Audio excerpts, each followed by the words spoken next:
Hello, everybody. Welcome back to the show. It is Thursday, February 15th, 3:46 p.m. Here we go. Been better now.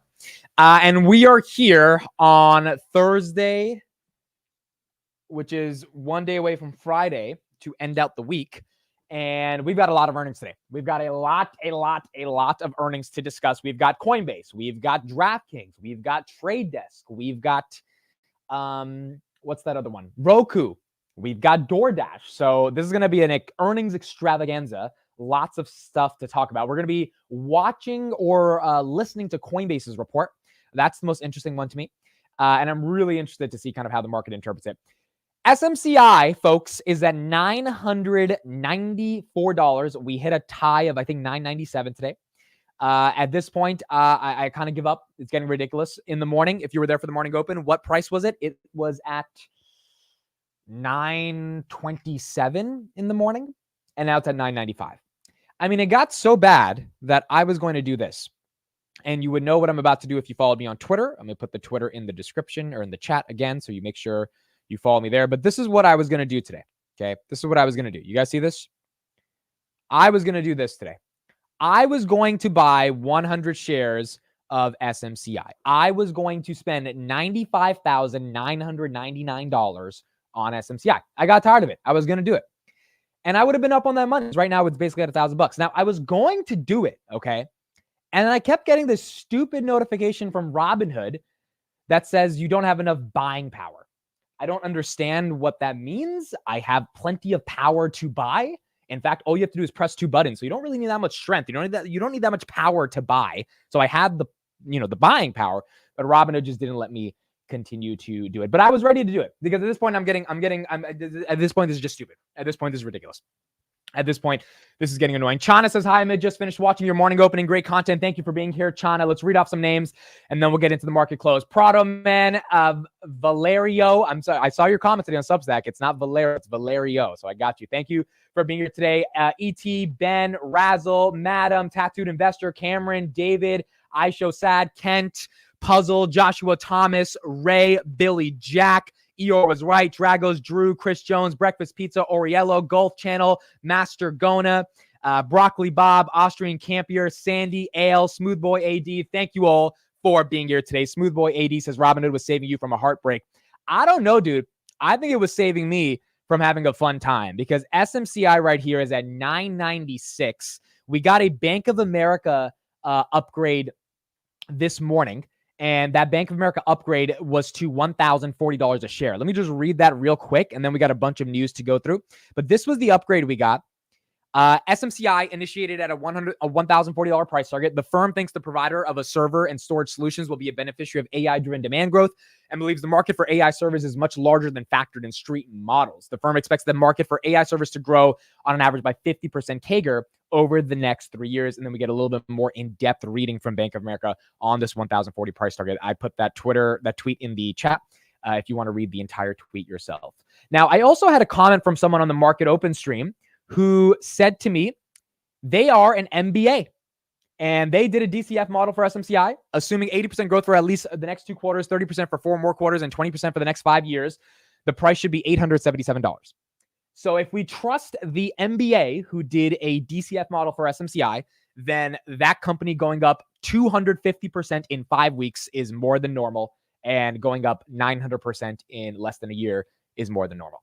At this point, that's why I was ready to buy 100 shares on SMCI. I was going to do it. But Robinhood said I didn't have enough buying power, which, again, I think I have plenty of power. I feel like a powerful guy. I go to the gym, so I feel like I have the buying power. But they just didn't let it execute. So nonetheless, SMCI is going to the moon, and that's just continuing to happen right now. And again, we talked about the valuation models and the PE and the growth and all that stuff. Like, it kind of does make sense. Remember, there's only 55 million shares, and like Google would be $2,500 a share if they didn't do a stock split, right? So like you could kind of reasonably say, okay, if there's only a short float of stocks and like if it keeps growing this much, it could get to these levels. I think it's the rate at which the stock is appreciated that is making people feel like this is a bubble more so than anything else. SMCI, some people said it hit a top of 1,000 today. It's at 999.4.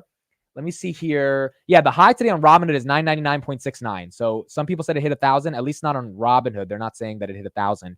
But again, look at this. Year to date, 256%. Okay. And 3 months. There you go. There we go. We got 1,000. We got 3 months, 239%. 5 years, this is up 60x, 6,000%. And as you can see right now at 1,000, it's getting sold off just a little bit at 1,000, but it's there. So that's what we have on SMCI. Okay. Now, outside of SMCI, we also have a bunch of earnings that are coming up today. This is going to be a very exciting day after the bell. Here we go. Let's pull up Webull. Palantir. So you got SMCI to 1,000. Palantir is 25.38. I did buy 20 shares of Palantir. I kind of just said, screw it. We're just going to buy those shares. So on the public account, which again is on the Twitter, I did buy 20 shares. We have a good $2,000 to spend on Palantir in the public account. I spent 500 today, and I bought 25 at 42. So I'm holding the line at 25. At this point, I think we're consolidating. Did I overpay?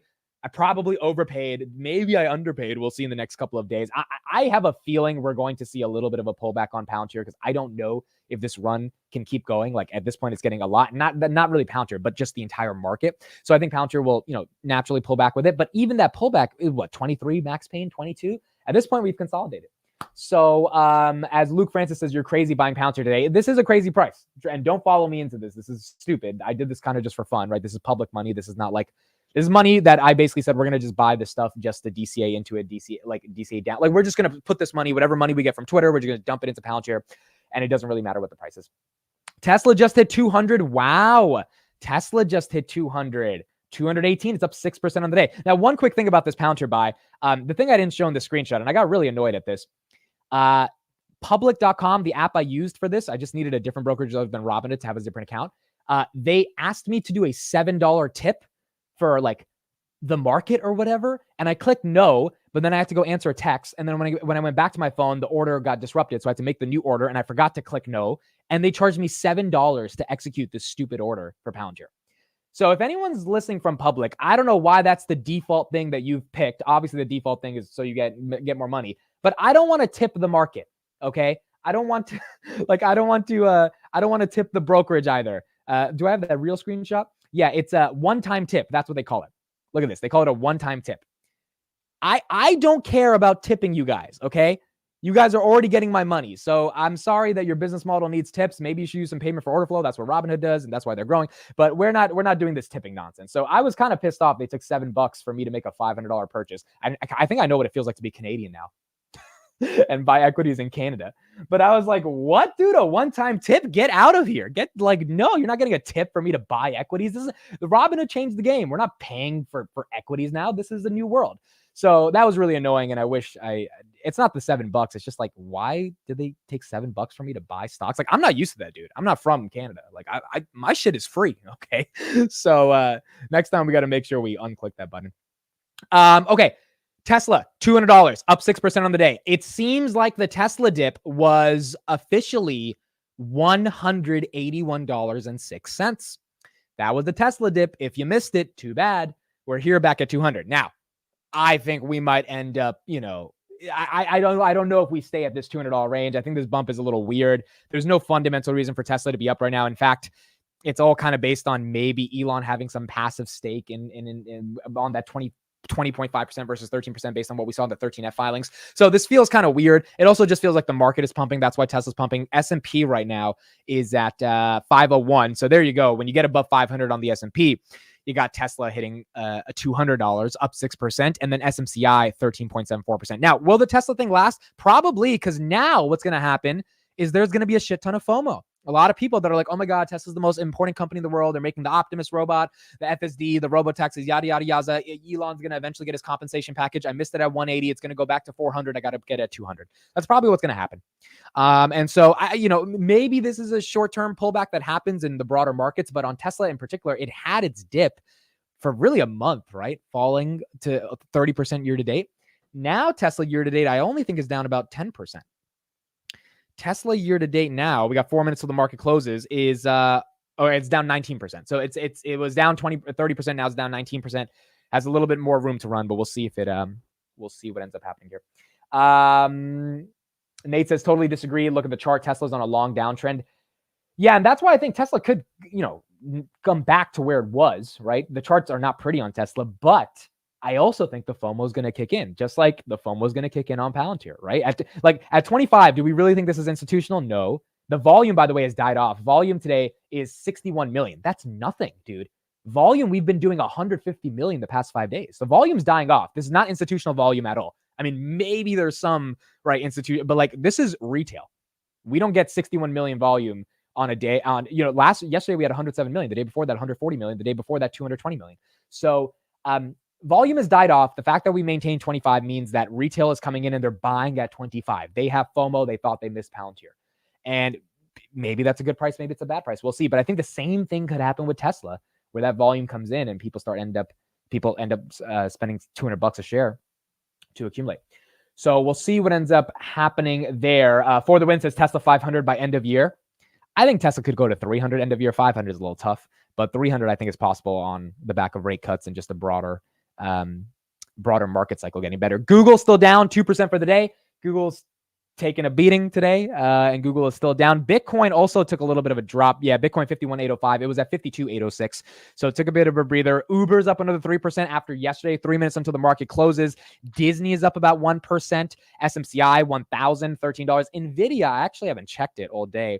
NVIDIA is down 2% of the day. So it's really interesting, the divergence between NVIDIA going down and SMCI going up, particularly because SMCI was moving with NVIDIA, but it seems like it took a breather today on NVIDIA and SMCI didn't take a breather, which leads me to believe that SMCI investors are starting to think a bit more independently, even if it's algorithms and institutions, from NVIDIA, which is important for SMCI's trajectory if it's going to keep going.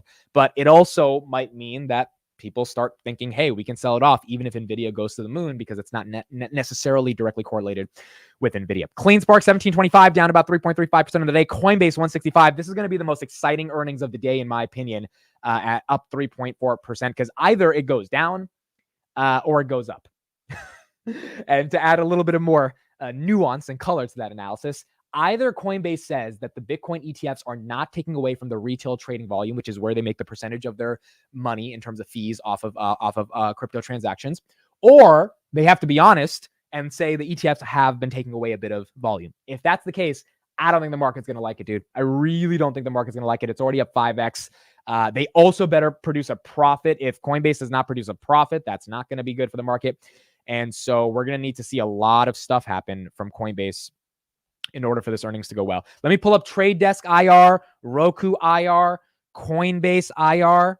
Let me know if there's any other earnings you guys want to see. Doordash IR. IR is just their investor relations page.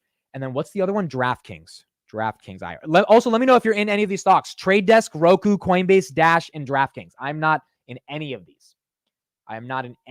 So I will be an objective third party, no emotions, trying to give you the best coverage of their earnings as we get into it.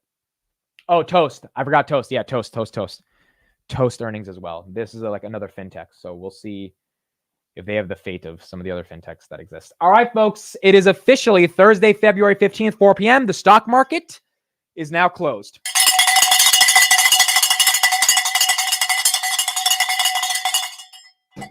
Market is closed, and now we get into the fun, which is we got 5 companies that we got to follow immediately. Texas Roadhouse as well. Okay. Texas Roadhouse as well. We'll see. Billy has 25,000 in Coinbase. Trade Desk, DraftKings, poll for biggest after hours bull run. Okay, let's do that. Let's do that real quick. We probably have like 3 minutes until the earnings come out because these companies don't know how to actually report on time. Okay, so let's do a poll. We got 4 options here. Are we allowed to add? We're allowed to have 4 options. Okay, so Roku, Coin, TTD, or what's the other one? We'll do DraftKings. So biggest after hours run. Okay, let's pull up the charts and let's see if we got any numbers, and then we'll get into the actual numbers. Coinbase is barely up, so there's nothing there. Here's what we're gonna do. We're gonna make a small chart. We're gonna make today's 2:15 earnings, so we can see all of them at once. This is a good idea. I'm very innovative, guys.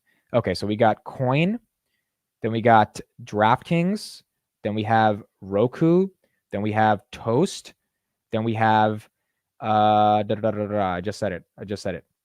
TTD. And then what's the last one? There's one more.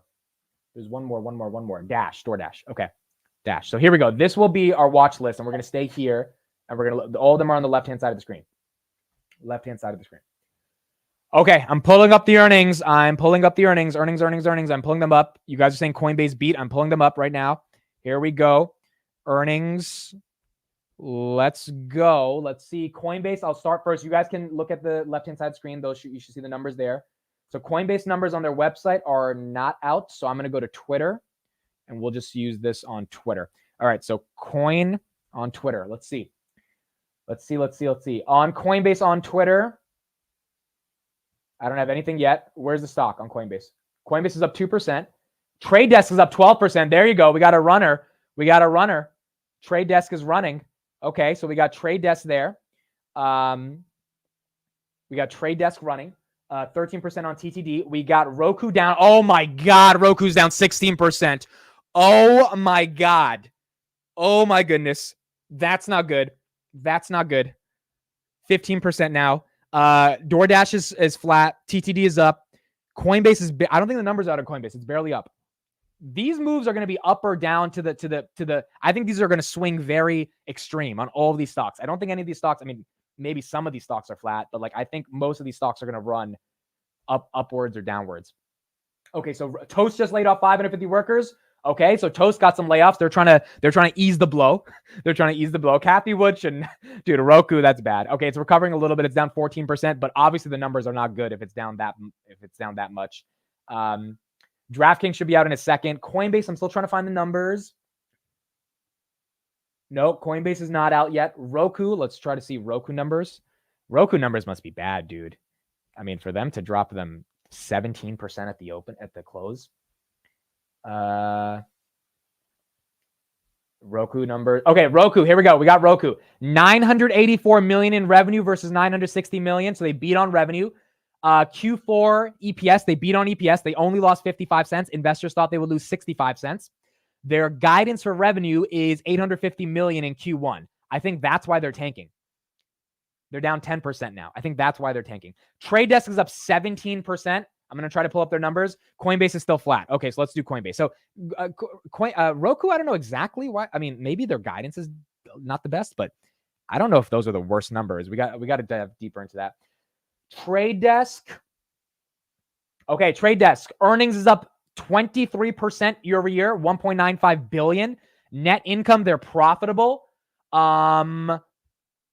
Revenue for first quarter, 478 million. Adjusted EBITDA, 130 million. 95% customer retention, $9.6 billion gross ad spend through their platform. Oh, and they're buying back $700 million of shares. There you go. Congrats to TTD. They're buying back almost $1 billion of stock. That's great. DraftKings is barely up. It's up 1.4. DraftKings and Coinbase, I don't think they reported yet. We would see bigger moves on these guys. Roku's now down 18%. Roku is down 18%. Toast was down 5% to end the day. I think maybe the street got a little bit of their earnings when they came down, but now they're up 6%. Toast is up 6%. So maybe the street thought it would be worse. DoorDash is down 9%. DoorDash is down 9%. Uber Eats is delivering the bad results to DoorDash investors.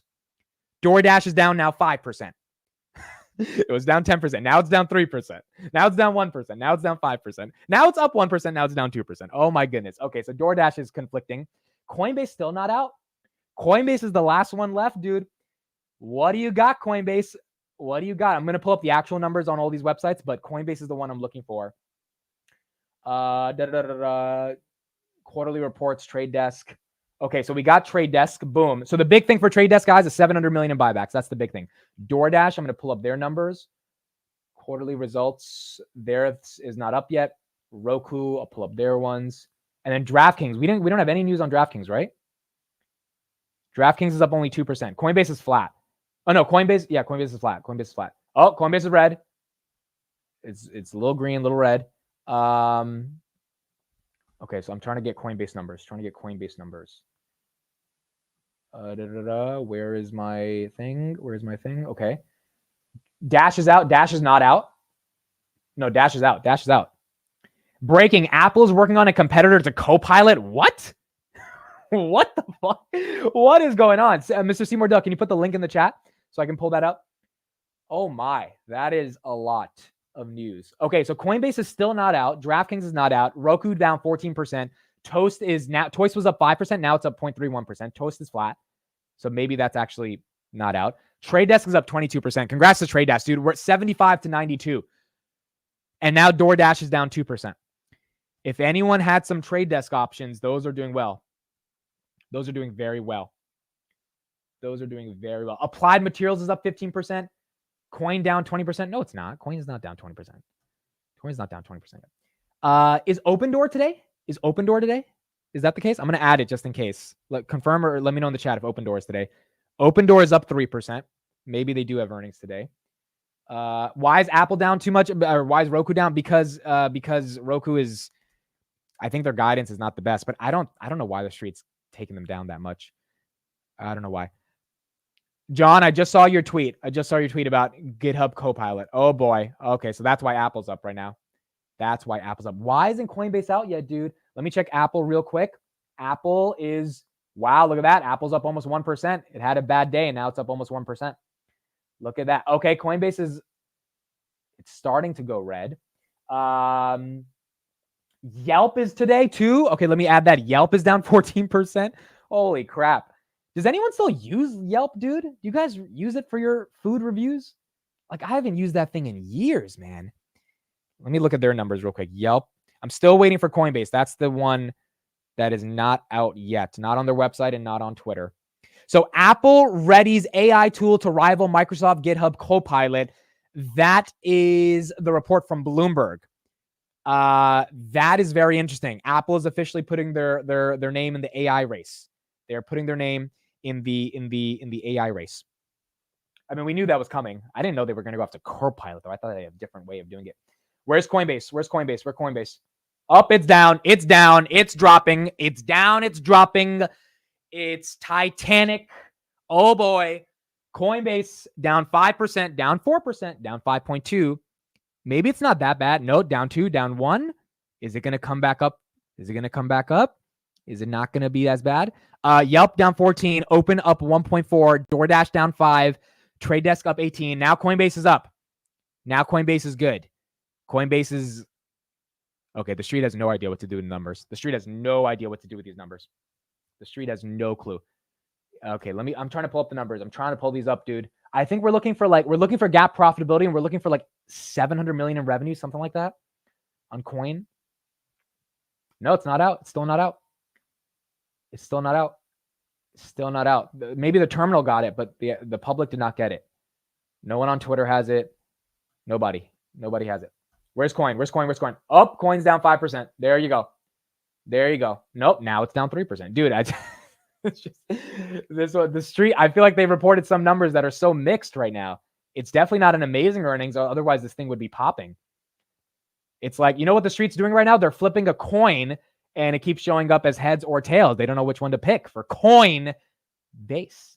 They're flipping the coin on top of the table, which is the base for how they flip the coin. So they don't know what to do with Coinbase. Now it's green. Draftkings is up. I don't think their numbers are out yet either. Draftkings is a big one. They did like 170% last year. Kathy's big in this one as well. So this one, I think a lot of people were excited about. This one's also not out. They're late. They are late. Coinbase now down 1%. It's being like, it doesn't know what to do. Trade Desk, we know, had solid earnings, buying back $700 million worth of shares. They beat on revenue, 22% year over year, 1.95 billion in revenue, absolutely phenomenal. Yelp's down 10%. Again, does anyone use Yelp? Did you guys say in the chat if you use Yelp? Because I don't think anyone uses Yelp, dude. Okay, let's hold on. Let's put it up right here. Okay, and let's see. So we got a nice red candle on Yelp, down at 12% down. Coinbase now down 2%. Coinbase down 2%. Why is Coin tanking? Because I'm still trying to figure out. Some people do use Yelp. Okay, so I guess it's just me. Coin beat revenue by 140 million. Are you just saying that, or is that an actual number? It has to be real. It's not on their website. It's not on their website. On Twitter, I just don't have any numbers on Twitter. Oh, here it is. Here it is. I got it. Oh, wow. These are great numbers. I think these are good numbers. Holy crap. These aren't bad numbers. I don't know if they're profitable, but here you go. EPS $1.04, 954 million beat by 140 million on top of 818 million. That's really good. That's not bad. Coinbase is up 1.36%, but the street doesn't love it. The street doesn't love it. It's either guidance or it has to be something else. It's either guidance or it has to be profitability. Because that's amazing, dude. They beat by 140 million. You don't see companies beat like that. And they should be beat. Bitcoin is doing great. They should be beating it. Yeah. I think they're fully profitable. Hold on. Here we go. I got it. Yeah, they're profitable. Look at this. They're profitable. That is officially profitability. Here you go. So Coinbase, quarterly earnings of $1.04 a share, which beats the analyst estimate. The street thought they would lose 1 cent. They made $1 per share. They beat EPS by 10,000%. Why is this stock not up more? They beat EPS by 10,000%. Again, perception is reality, right? The company reported quarterly sales of 953 million. That's up by 15%. This is a 51% increase year over year. They did 629 million last time, Q4 2022. They did 953 million this time.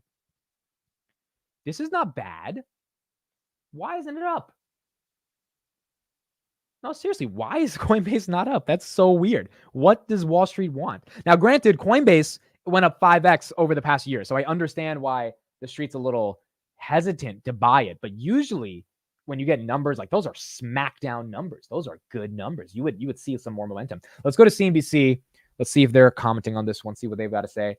We're still waiting on Draftkings. I think they could do 415. So we're still waiting on Draftkings to put up their numbers. Okay, we got some coverage on Roku, I think, here. So let's share this, and then we'll get back to Coinbase. Okay, we got Coinbase and Roku. So here we go. Let's listen to all these. Also a revenue beat here for Coinbase on EPS. Company reporting $1.04. Consensus estimates were for a loss for the company of a penny. That was on revenue of 954 million. A beat as well, up 41% quarter over quarter. Operating expenses for the full year were down 45%, but they did rise 11% of the quarter. Trading volume 154 billion. That was stronger than expected, doubling essentially from the prior quarter. Consumer transaction revenue, basically retail trading and institutional, both looked stronger than expected. The take rate is lower. That's due, it looks like, to a higher mix of some of the professional traders, which tend to do more volume, but at a lower fee for Coinbase. Subscription revenue strong. They didn't disclose a user number, monthly transacting users. So we're looking out for that potentially in the 10K later. They are not giving a revenue or EPS guidance number for the current quarter here either, but you can see shares up here slightly after hours. Morgan and John, back over to you. All right. Kate Rooney, thank you. Shares up 2% right now. Coming up, Coinbase's CFO will break down those results in an exclusive interview. The stock is now down about 14%, seemingly on pressure from that earnings miss, as well as some ambiguity about guidance for the full year profit guidance. The company also warning, saying we remain mindful of near-term challenges in the macro environment and an uneven ad market recovery. So that's really what seems to be weighing on the stock, down 15%. But I do have to note that Roku's revenues beat estimates. The company reporting 984 million in revenues in the quarter versus the 968 million estimated, also guiding to stronger than expected first quarter revenues, guiding to 850 million versus the estimate. Okay, Coinbase is officially up. We'll get back to that on Roku, but Coinbase is up. The Coinbase is up. Coinbase is up 174, up 5.3%. There you go. You're finally getting some momentum there. This should, I think this should be up 7 to 8%. These are good numbers. These are great numbers. There you go. Coinbase is getting some momentum. 6%. Roku's down 16. Draftkings is 1.21, and then Opendoor is flat. So let me give you guys Opendoor's numbers real quick. Revenue of 870 million. This is Opendoor. Oh my, this is down 70% year over year. Is that true? Yeah, let me show you this. If this is true, This is not that good, dude. Revenue of 870 million, down 70% versus last year, down 11% sequentially. Total homes sold 2,364. That's down 69% versus last year. Wow. So revenue is down 11%. Total homes sold is down 12% quarter over quarter. Year over year, both of those metrics, homes sold and revenue, are down 70% respectively. Wow. Profit of 72 million. That's gross profit. I don't think that's net income. I don't know if this company is profitable. We'll check. Yeah, they're not profitable. They lost 91 million. Now they lost less than they lost last year. So they lost $300 million less. So that's good. They beat on EPS. But that's still down. They bought 3,000 homes versus 7% up in 4Q. So they bought less homes, and they ended the quarter with 2,000 homes under contract. So they beat on top and bottom line estimates, but these numbers are definitely down year over year. Now the question is, how did the street want them to perform? Open Door is red. Open Door is kind of flat. It's red. 0.6. I mean, it's down barely 1%. So street doesn't care too much. It's now down 2%. Doordash down 6%. Coinbase, there you go, up 9%. That's what we were looking for. I think those results were just slow to hit everybody's screen. That's what we needed. Robinhood's up after hours. Where's Robinhood? Where's Robinhood? Is Robinhood up on the coin news? Oh, wow. Robinhood's up. Holy schmoly. Robinhood's up 1364. We could barely get above 1320 today. The Coinbase results are helping Robinhood. Palantir is flat, 2540. SMCI, where's SMCI? Oh my God, guys. SMCI is up 3.3% after hours. SMCI is at $1,038. I was going to buy it at $9.59 today. I was going to do it, dude. If you follow me on Twitter, you saw my screenshot. I said, fuck it. I'm tired. I'm going to just do it. I should have done it just for the fuck of it, dude. I should have bought one share just for that. But even that one share, I was like, this thing's probably going to crash to 700 once I buy this. No, it went the other direction. Robinhood, 1358. So Coinbase is helping Robinhood. Coinbase now up about 7%. It's trying to maintain its gains. Yelp is down 15%. Open Door down 1%. DoorDash down 6%. TTD up 18%. And then Roku's down 15%. Let's go back to Roku. Let's get coverage on that, and then we'll keep going. We're going to stream the Coinbase call in like 40 minutes when they start. Estimate of 834 million, and then break-even guidance for the first quarter is better than the loss that's expected. But this ambiguity around the full quarter, the full year guidance does seem to be weighing on the stock. And then in terms of this key active account number, 80 million active accounts, that's more than 1 million more than anticipated, but average revenue per user is down year over year and also lower than analysts' expectations. Back over to you. All right, we'll see how the stock moves as we get more information throughout the evening. Okay, I'm looking for Draftkings. That number should be out now. We don't have anything there. Oh, it's up 2%. Okay, so let me get those numbers. Draftkings. Drafting the Kings. Here we go. Draftkings. What do we have on this? This is the world of online sports betting. I don't have numbers on this. Wait, do I? Do I have numbers? No, I don't have numbers yet. I'm going to go to their IR. I should have numbers on this. And let me know in the chat if you're in this one. I know a lot of people on Twitter told me they were in this one. Financials, quarterly results. No, it's not out. At least I don't see it. Applied Materials is going up big. Okay, let me add that to the list. I forgot to add that one. AMAT, right? AMAT. That's like me, but instead of a MIT, it's a MAT. Wow, that's up 10%. Okay, that's up 10%. That's at $206 after hours. Okay, so Applied Materials is applying a material increase in their stock price. Coinbase is up 7% right now. What about NEO? It's up. Why is NEO up? I don't know why NEO's up. Maybe that's because Tesla had a good day. NEO's barely up, dude. NEO's up like 1.5%, and it's nothing after hours. It's like 0.16% after hours. Coin up 11%. DraftKings earnings calls tomorrow. No, but they report today. I don't. Has a company ever reported today and then they do the call the other day? I never heard of that. But no numbers yet. No numbers. After close on Thursday, DraftKings should be here. I don't see the numbers yet. I don't see it. I don't see it yet. TTD is up big. Okay, let's pull up the actual TTD numbers while we're waiting. I have those. So here we go. TTD is a company that me and Roy, my boy Crossroads, we've been thinking about this one for a minute. It was funny. We both said we had our eye on it, but we didn't want to invest because valuation was getting up there. But this is a company I've been looking at for a while. I just haven't pulled the trigger, and I've been, it's just, I don't know their numbers that well to pull the trigger, but I like the thesis of what they're trying to do. Trade Desk outpaced nearly all 4 areas of digital advertising in 2023 with $1.95 billion in revenue, 23% year over year, $9.6 billion of spend. So what I understand Trade Desk does is they're an advertising platform, and it's sort of, they facilitate the ability, if you're, Procter & Gamble and you want to spend XYZ amount of money through XYZ types of websites, Trade Desk is the glue that gives you the targeting, the technology, the infrastructure to be able to target the consumers you want from a digital perspective. I don't think they really do deal with the media buying on the broadcasting side. So, and that means they've been able to scale massively because digital ad spend, obviously we've seen Meta and Google's numbers. That's like a $400-500 billion market every single year. So that's big. Gross spend of $9.6 billion. That's huge, dude. $9.6 billion flows through Trade Desk.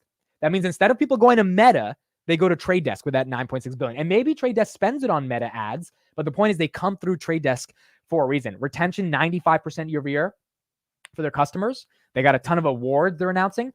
And then boom, you got about $700 million. They bought $220 million already 90 days ago. They bought $647 million for the whole year at an average price of $63. So they bought $700 million of their stock at $63. The stock today is at $88. So that means on those share repurchases already, they are up 33%, which is more than what they could have got, 6x more in a short-term T-bill. So they did a pretty good job buying back their stock. Same thing with Robinhood. They're up nicely on the $11 stock they bought versus putting it into T-bills. Okay, so Trade Desk was amazing. Draftkings is up 2%. Coinbase is up 7%. Kent says, I bought Coinbase at IPO at almost $400, still way down, but should have DCA'd.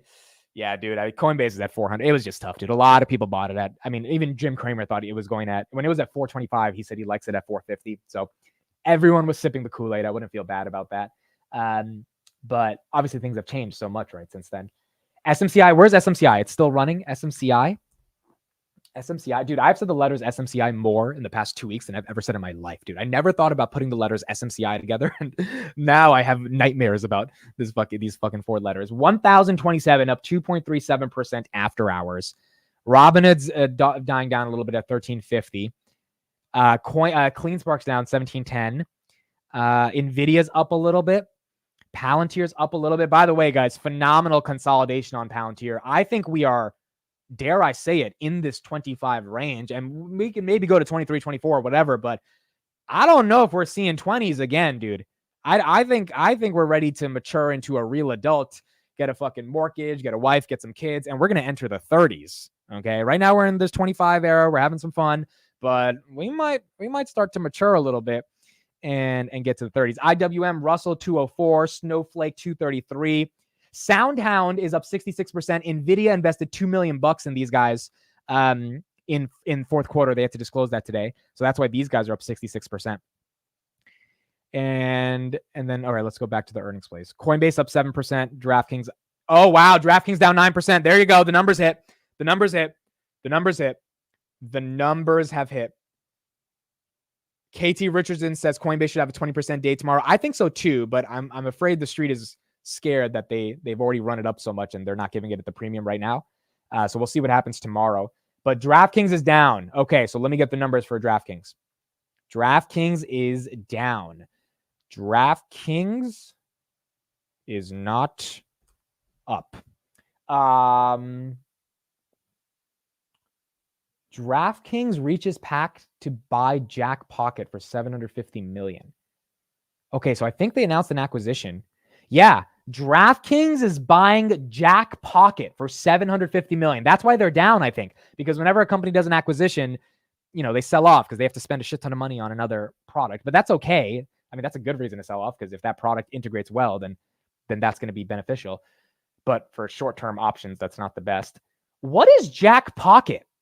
Has anyone ever heard of Jack Pocket? I've never heard of Jack Pocket. Jackpocket lottery app for web. You can play the lottery on the web. That's what this thing is. Oh, wait, I know the Mega Millions and I know the Powerball. That's specific in New Jersey. I don't know if those are national things in the States, but those are in New Jersey. Those are numbers. Oh, wow. So you can buy lottery tickets online. That's what Jackpocket is. Wow. I have a lot of experience with lottery tickets, guys. My dad ran a liquor store for 15 years and he taught me how to work the machine. So when customers came in, I don't even know if this was legal or not, but I would, like 10 years old, I would do their tickets for them, right? Because my dad was busy. He was doing something else. He was, getting the chips or the sodas from the suppliers. And so he needed me to take over the shop a bunch of times. Like literally, this was like my entire childhood. I was running the numbers. I played the lottery a bunch of times. I made some money off the lottery. I never won the Mega Millions, but I know what the lottery is. I didn't know you could buy tickets online now. Jackpocket. Wow. Okay, so they're buying them for almost $1 billion, though. That's a lot. Okay, here's the number. Semon, thank you so much for this in the chat. Draftkings fourth quarter revenue, $1.23 billion. They missed on revenue by a little bit. That's okay. Adjusted EBITDA 151 versus 177. That's a big miss. Monthly unique payers, 3.5 million. Estimated 3.44. So they beat on basically users. 2024 revenue, they see 4.65 to 4.9 billion. The street thought they would. Okay, so they beat on expectations for 2024. The street thought they would do 4.5 to 4.8. They said we're going to do 4.6 to 4.9. They missed on revenue, but that's such a slight miss. They missed on adjusted EBITDA. No one really cares about adjusted EBITDA. And then monthly payers, they beat on that. This is not a bad report. Yeah, it's down 3%. The only reason they're down is because they just spent $750 million on a company, and they might have even diluted shareholders if they issued stock to Jackpocket instead of just doing an all cash deal, which I think they had to do. I don't think DraftKings has $750 million in cash. I could be wrong on that, but I don't think they do. So that's why they're down. They're recovering. They're down 2% now. Roku's down 17%. We'll pull up their numbers in a second, but DraftKings is not a bad earnings, dude. Not a bad earnings. Okay, let me see if I can. Yeah, their DraftKings numbers are not fully up on their website, so I'm going to pull up Roku, but those were the numbers that we just read off on the comment. That's Semjon posted. They do have the cash. Okay, so maybe they bought the cash as well. I mean, maybe they just bought them with cash instead of doing stock. Rish I says, Amit, my dad also owned a store when I was 12 selling lottery tickets. Same childhood, bro. Yeah, literally, dude. And the customers always thought it was like super cute that like I was ringing up their ticket. They're like, you know how to do the machine? I was like, yeah, dude, I do this shit all day. This is what I do. Okay, Q4 shareholder letter by Roku. It's so funny they called it a shareholder letter. That makes it sound like endearing. And they're down 17%. It doesn't feel super endearing. Oh my God, dude. First number, revenue is up 11% year over year. How did Cathie Wood invest $800 million into this company? And they are growing 11% year over year. I don't get it, dude. I don't get it. She sold Palantir for this shit, dude. She sold so much for this thing. For targeted advertising. Are you kidding me, dude? And I don't want to shit on Cathie Wood. She's a genius and all that stuff, but I can't understand how this was the thing that ARK's a brilliant research team that they pay millions and millions of dollars for in management fees thought was going to be the outperformer of the stock market. Platform revenue is up 10% year over year. That's horrible. Gross profit was 1.5 billion. That's not net income. They're not profitable, to my understanding. Active accounts were 80 million, an increase of 10 million. So they only added 10 million accounts. Streaming hours were 106 billion, up 18.6 billion hours. Average revenue per user was 39. Wow. Their ARPU went down. Their ARPU actually went down. Where's Roku now? Where's their stock? Roku still down 17%. DraftKings also recovered. Yeah, it's barely down. DraftKings is down 0.5%. So the market digested. Coinbase is still up 7%. Applied Materials up 11%. And Yelp is the loser right now, down 13%. Behind Roku. Toast is up 10%. We'll pull up their numbers in a second. They're up 10%. Wow. Their ARPU went down. Their revenue is, it's not flat, but it's 11%, which is not a high growth tech company. And yeah, that'll give you a bad report. And they're not profitable. They're not profitable. And you know how I know they would have been profitable? They would have said in their fancy shareholder letter, hey, we achieved profitability. They're not profitable. Didn't she sell Roku? No, she still has a lot of Roku. Let me get up the Toast numbers. She has a lot. Let me pull up her numbers on Roku right now. Right now, Cathie Wood, as of today, has $600 million in Roku, aka 6.5 million shares. That's a lot of Roku. That's her third largest position behind Tesla and Coinbase. I think she has more in some other funds as well, but that's just a lot, dude. That's $600 million of investor capital. I sold out of my ARK funds a while ago, dude, for Palantir. I had $88. I sold out of them and I just bought Palantir at $10. I did even a video on it. I was just so upset. And ARK has never recovered to $88, and Palantir's recovered way past $10. Okay, so Toast, I'm on their IR, investor relations. We got to see their numbers. They're losing right now. Coinbase is in 1 hour at the call. Coinbase is 1 hour at the call. Toast numbers are not on their website, of course. Why would they be on the website from the company? So let's go to Twitter. Okay, so Toast. Here we go. We got a little bit of news on Toast. They're buying $250 million in stock. $250 million in stock. That's good. They're laying off 500 employees. They're up 10% after hours. 10%. 10%. So share buybacks the street likes. Down 500 employees the street likes. EPS of negative 0.07. So they only lost 7 cents a share, which is better. So they beat by 4 cents on EPS. Revenue of $1 billion, 30% year over year. Hey, that's not bad. They missed by 20 million on revenue. That's barely anything. That's up 30% year over year. That's what you want from a tech company. 30% revenue growth is amazing. 3.9 billion in revenue 2023. 106,000 total. What I understand of Toast is that they go to restaurants and they're a platform. I might be butchering this, but it's kind of like Square, right? Where you can pay through them. That's what I understand Toast as. I really don't fully get why this company is so special, but it's fast growing. That's what I know about Toast. Raven, did I miss the Draftkings review? Draftkings had a great earnings. They bought Jackpocket for $750 million, and they crushed on their numbers. They crushed on they barely missed on revenue. They crushed on their guidance, crushed on users. So Draftkings was good.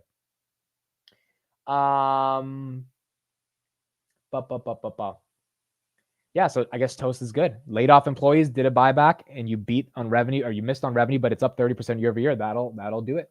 That'll do 10%. Now up 8%. Roku still down 17, Coinbase down 7, Draftkings down 5, and then Yelp down 12%. We're going to pull up Yelp. Restaurant point of service and staffing restaurant management software. They are okay. Okay, that's interesting. Never really researched Toast. I like eating toast, but never researched Toast. Maybe they're worth diving into. It's just, again, if I'm going to bet on a fintech, dude, it's got to be a really important fintech. But I mean, 30% year-over-year growth is nothing to scoff at. Yelp IR. Okay. Now, again, put in the chat if you use Yelp. A couple of you said it, but like when's the last time you actually used Yelp? Here's the press release. Here we go. Okay, so I got Yelp. Why is Yelp down 15%? Coin's up 7%. Yes. No, Coinbase is not down. Coinbase is up. Christian, you got to refresh your screen. Coinbase is up. 201 on Tesla. Tesla's up. That's great. Amazing. Thoughts on SoFi? I love SoFi. I just think they're in a tough macro environment right now, but they're going to be fine. $12 end of year is my price target. And I think they'll get there when we have rate cuts. I think it'll be fine. 2023 net revenue, record high of 1.34 billion. Net income is up 173%. Why are they down so much? They're buying back $500 million of shares. This is their record high revenue for them in 2023. Net income is up almost 200%. That's actual profits. 99 million is not a lot, but that's up. It's about the rate of growth. Why is the street so upset? Why are they upset? What did they say? Revenue increased 12% year over year. That's not amazing growth, but I don't think anyone's expecting Yelp to be some huge, fast-growing tech business. They're expecting them to have moderate to decent growth. Unless the street is just that upset but the street should have known they're growing 12%. Like the street, 12% versus, 30%. It's not like there was a wild misperception the street had. If they grew 12%, the street probably thought maybe they're going to grow 13%, 14%, maybe 10%. So that can't be the reason. Yelp is down 12%. Why are they down 12%? Where's SMCI? Is it still flying? Is it still going? Wow. SMCI is up 3%. It's at 1,034. It was up 2.35% 5 minutes ago or 10 minutes ago. Guidance must be bad for Yelp. Yeah, guidance must be bad. Where is advertising revenues up 13% year over year? The company expects 2024 net revenue will be in the range of 1.42 billion to 1.44. This year, they did 1.34. So that's not a lot. That's 1.44 minus 1.34 divided by 1.34. That's 7% revenue growth year over year. Okay. So that is down from their 12% this year. So I guess that's why the street is upset. Yeah, I mean, that's the only reason I think that revenue guidance is down year over year. That's the reason I think the street is upset. That would be my reason.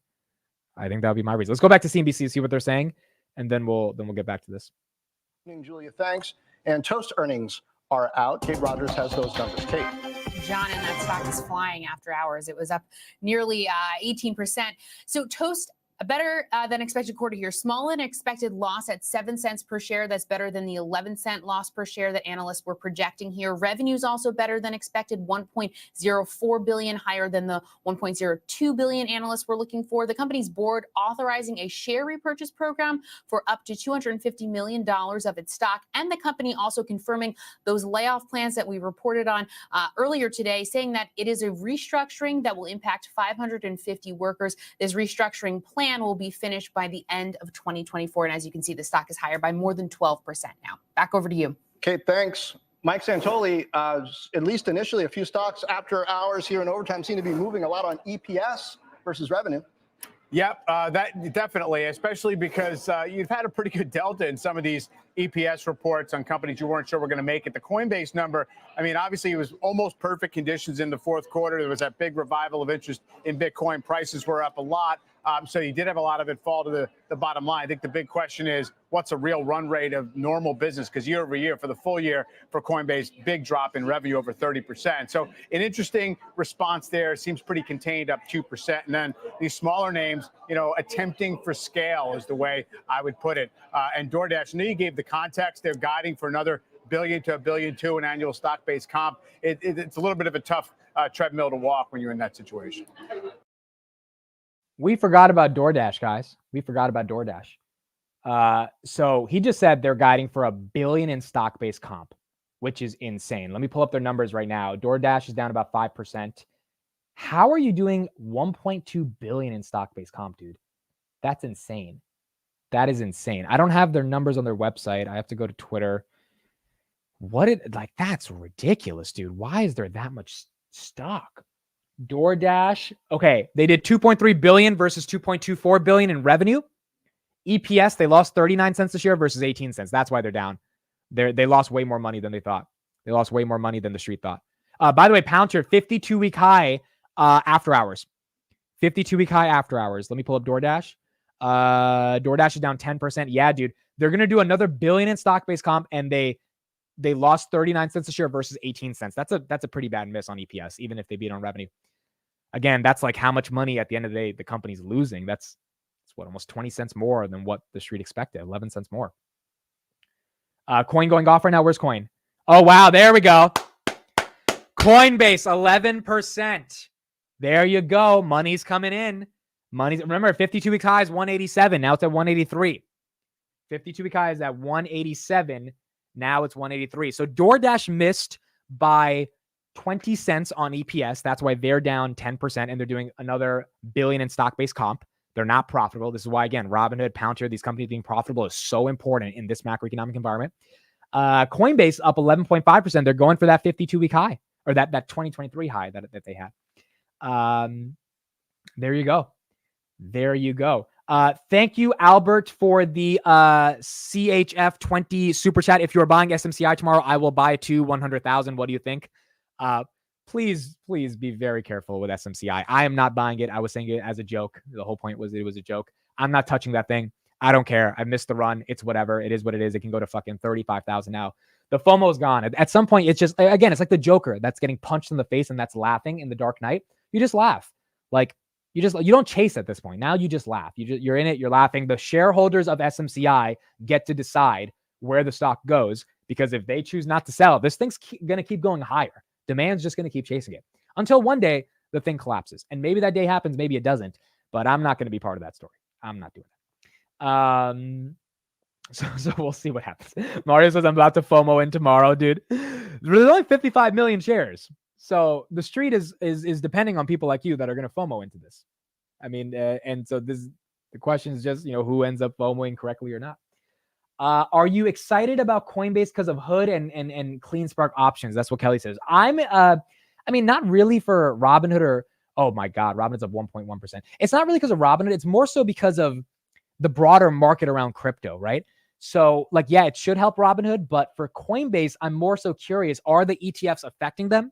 Are they having a control over Bitcoin? Because if they are, then that means we're actually in the bull cycle that everyone thinks we're in when it comes to crypto. Right now, people are still like, is Bitcoin actually at 50K? Will it fall back down to 45? And then we're going to be right back where we were in January. Like, what's happening? I think if we push forward towards 60, then we're really in a legitimate bull run and we can make a run at all-time highs. And then everyone can make a lot of money in the crypto markets and in crypto stocks.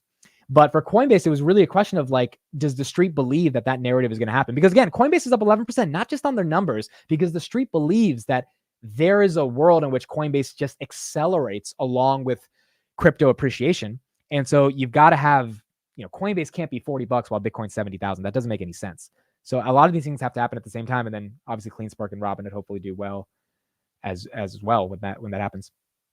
FOMO SMCI. Should I buy one share of SMCI after hours? No, I'm not going to do it. I'm not going to do it. Fuck you guys. I'm not going to do it. I love you guys, but I'm not doing that shit. We're not doing a poll on that because everyone's going to say yes, and we're not doing it. Now, most of you would probably say no, but we're not doing it. No way, dude. No way. Coinbase is 185. Oh, that's great. That's so good. This is good for crypto.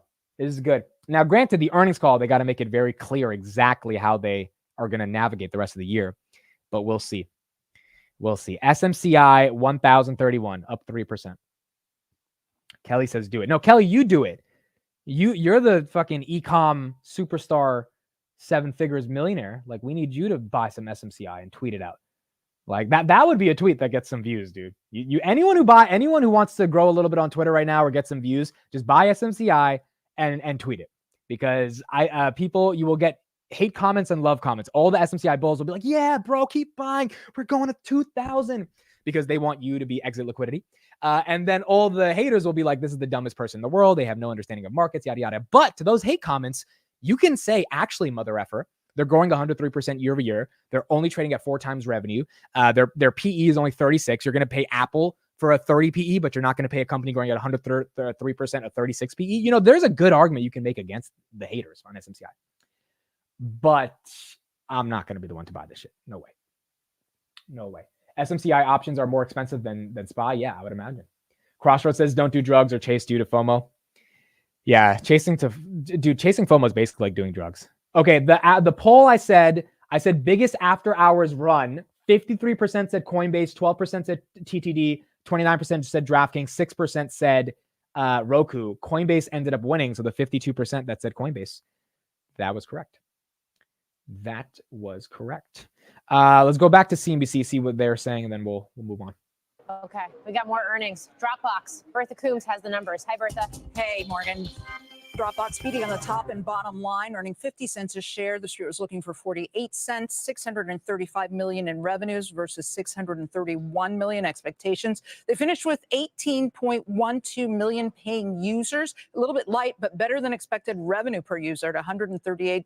Dropbox co-founder and chief executive Drew Houston said that they improved the overall profitability of the core business while investing in growth initiatives with new AI product experiences like Dash. They'll continue to look at AI. We'll get more on the call as far as outlook for 2024. Back to you. All right, Bertha Coombs, thank you. Eric, I'm going to go back to you. You own a couple of these names, including Coinbase and Trade Desk. Your thoughts?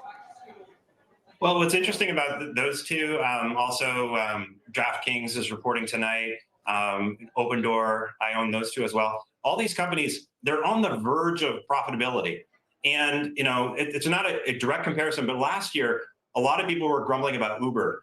Are they ever going to get to profitability? Are they ever going to get back to their IPO price? And then all of a sudden, once they flipped over into profits, you saw a big re-rating in that stock.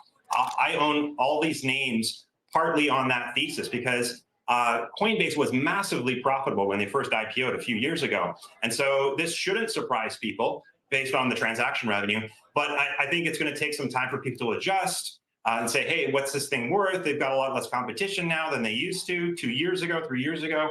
So it's that flipping to profitability, which makes me excited about a lot of these smaller tech growth names. Yeah, that's such a good point. And it's certainly a theme we're going to be digging into a little bit more here, not only in the rest of the hour, but across the rest of earnings on Overtime. Eric Jackson, Mike Santoli, thanks for joining us. Mike, don't go too far. We'll see you a little bit later in the show. Don't go anywhere. We have much more on this wild hour of earnings still. Dragging here down. Okay, let's hear a little coverage on Roku, and then we'll get back to the numbers. But let's hear them talk about Roku. Down to really last summer and fall's levels. How bad is it? Hey, great to be with you. So the disappointment on Roku is really more company specific. They're on the right side of the secular trend to streaming from linear networks, but they only had a disappointing net add of subs of 4 million. They had 25 million in Q3. They also had a drop in what's called average revenue per user, or ARPU, down to $39 from $41.42. First quarter coming up for 2024 is the weakest quarter, but the guide is higher than the street on revenue, and they're going to have positive with EBITDA. Put it together, it was really kind of a nebulous outlook of guidance, and also the disappointment why the stock is down after hours. All right, Coinbase is up 190. Wow. Coinbase. Wait, I didn't look at Robinhood yet. If Coinbase is up 15%, come on, Robinhood, get me to 1370. Get me to 1360. Not bad. So Robinhood's pumping with Coinbase. There we go. There we go. Now Coinbase has got to hold this till tomorrow, and then Robinhood will probably hold it. Wow, 190. That's big, dude. They deserve it. Their numbers were great. They beat revenue by 140 million. 140 million. Dude, you don't beat revenue by 140 million. That's incredible. They're profitable. They beat their EPS by 10,000%. Like this is incredible. These are great numbers. These are great. These are incredible. Thoughts on PayPal? I hate the stock so much, but I'm invested in it. So I have to act bullish, but I just hate it. I hate it. So it's deeply undervalued, but at this point, I don't know. I don't know. Management has to get their shit together. I don't know what's going to happen with it. Tired Gang says, let's go coin. I'm up 100%. That's amazing. Kelly says, why did he say EBITDA like that?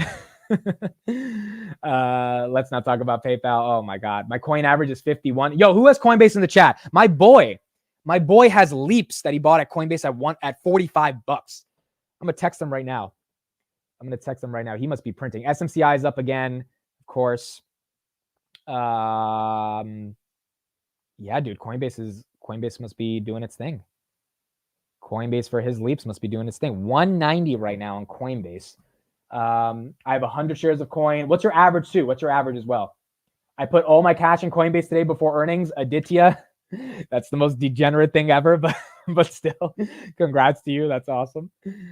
Dude, timing the market and actually getting something correct. Like when I sold Google, which Google's going to be fine, but like, I kind of timed it a little bit, or putting your money in Coinbase right before it runs up. It feels better than anything you could imagine, knowing that you were smarter than what the overall market decided to do. If you sold and it went down and it kept going down, or if you bought it, and it kept going up. It's one of those things that feels amazing. It's not easy to do, but it's one of those things that's amazing. Delu is up $19,000 on Coinbase shares. That's incredible. 500 shares at 157. Oh, wow. 157 is actually a bit of a high price. 157 is a little, that means you bought in December or something. So that's still, or maybe you bought in the last month, but 157's after the 5X. If you bought Coinbase from 140 to like 170, that's after they 5X, which means this was a really important earnings for you, because if they sucked on earnings, that would have been a very tough average to hold. They would have fell right back down to 120 if they had a bad earnings. Roku's now down 14%. Toast is up 8%. Trade Desk up 20%. Open Door is up like 1%. Their numbers were whatever. And Yelp is down 9%. Applied Materials up 11% for the day. Wow. Coinbase is not stopping. 15%. Coinbase is not stopping. Absolutely incredible. How long do we have to wait for the market to give us a dip to buy back in? If anyone knew the answer to that question, they would be rich. And no one knows the answer. Dude, the best, all the fund managers like Cantor Fitzgerald that were bearish throughout the whole year, Like, you got to what the hell are these guys thinking? They manage billions of dollars for clients, and they have done nothing for those clients because they think the S&P is going back to 3,700. They've done nothing, dude. Like, I mean, it's just one of those things where it's like, you've been checkmated, dude. Like chess is like, I mean, the market is like chess. It's like sports. It's like you win or you lose. If you're wrong about a stock, you lose. Now, maybe time is on your side, but if you think the S&P is going to 3,700 and the S&P is at 5,000, you lost. Checkmate. You got to chase now. You got to buy it because you need some exposure. And eventually that money's going to get in. I mean, so there's six trillion on the sidelines. I heard this stat today. It takes 5.5%, or sorry, it takes a year to get 5.5% in a money market fund. The S&P did 5% in 5 weeks. I mean, like, if you're on the sidelines, you got to be thinking, dude, what am I doing with my money? I'm waiting. It's 365 days versus 30 days for the same return. It's not easy, especially if there's, institutional money. We talked about Draftkings. They're up 1.46%. They bought a company for $750 million. They slightly missed on revenue. They beat on their guidance, beat on their users. So that's why Draftkings is doing well. But again, I think Draftkings would be up 10% if they didn't have to spend almost $1 billion on another app. Jackpocket. What are the? Let's see what are the metrics on Jackpocket, because they obviously had to buy them for a reason, right? There's no reason they bought Jackpocket just for fun. So let's ask Gemini. Let's be productive. Let's use Google here. Here we go. We're gonna use Google. Tell me some interesting stats about Jackpocket, the lottery app. Let's see what it says. By the way, Google put out a video today on their new AI models. I got to show you this thing. It's absolutely insane as well. It's pretty. So did OpenAI. OpenAI put up some stuff. Okay, so a Jackpocket in 2022, $100 million was won by users on the app. There's 23,000 winners per day. 17 people won $1 million or more on the app. It's in 15 states, which is one of the most widely available lottery apps. Okay. Average jackpot user is 36 years old and has an income of 65,000. Powerball was the most popular game in 2022, generating $25 in millions. Okay, so I mean, I don't know if these stats are amazing, but it seems like an app that a lot of people are using, which is why Draftkings paid for it. Seems like that. But that's definitely not the most exciting right now. Where's CleanSpark after hours on the Coinbase pump? I would imagine that one's up. Yeah, that one's up a little bit. Palantir at 25.46. I did buy 20 shares of Palantir today in the public fund just for fun, basically at this price. So that's the first time I bought at 25 in a very long time. Robinhood 13.58. Coinbase 165, up 15%. And look, if Palantir consolidates to 22.25, I'll just be buying at 22.25. I don't really care at this point. So to me, the numbers have changed. The market has changed. Dynamics have changed. When that happens, you got to adjust your thinking. And so I want more Palantir. I want this. This is the one stock I'm buying and holding for a very long time. So this is the thing I don't even look at. I don't look at averages and nothing. I just buy it. We put it in there and we leave it and we don't care. We look in 10 years. I'll gamble on Robinhood options. It's not gambling. It's sophisticated analyses of hypothetical simulations that might happen. I'll, throw some stupid money into PayPal. And, I'll mess around with Truist, which is my favorite regional bank. But with Palantir, we're just buying it and we're leaving it there. Jackpocket has incredible growth with it only being in 15 states and the lottery is a mega money maker. Yeah, I would agree. I mean, even Draftkings is not in that many states, right? Because gambling is illegal in a bunch. In New Jersey, dude, I remember when they got legalized, I had so many ads on YouTube for Draftkings because New Jersey legalized online gambling. So it's not the easiest place to do business in America, but it's better than before. Amid, how much is your whole portfolio worth? About 150. That's including my Roth as well. What was that word soup that just spilled out of your mouth? I don't know. What did I say? What was the word soup? Did I say a new word? Oh, there was a new word of the day, guys. We learned today. I'm gonna fill you in on this word. This was a dope word. It's called taradiddle. Taradiddle. Does anyone know what that word means? Taradiddle. So taradiddle. Oh, this is what you're talking about. The sophisticated analyses of hypothetical simulations. Yeah, see, ET has the right mentality. This man is spitting. That's what it is. I'm spitting, okay? That's not word soup. That's spitting. Taradiddle is a small lie. Okay, that was the word of the day. So now when we're listening to these CEOs and they say some BS, I'm going to say, guys, he's terradiddling, and everyone will know what it means. Even if you weren't part of the stream before, terradiddling is a small lie or a little fib. So we'll see if Brian Armstrong does any terradiddling today. All these CEOs, I think, terradiddle, but they don't do it in a way that's illegal. So they like kind of get away with it. Like Vlad, when they said, when they asked Vlad in 2021, so you have a liquidity issue. That's why you got rid of the buy button. And he was like, no. We needed more money. And then they're like, so you had a liquidity issue. They're like, no. We just needed to make sure the clearinghouse had the money. He was terradiddling, okay? He was telling a little small white lie. And CEOs, that's what they do. Palantir 25.58, robbing it up 1% after hours. Coinbase again, wow, 15.3. It's not stopping. Draftkings 44, Trade Desk 19. Yelp is down, Open Door is up, and Doordash is down 7%. Not bad. Okay, let's get into that Apple news about Apple AI competitor. Let's try to pull that up. What is this thing? So this is on Bloomberg.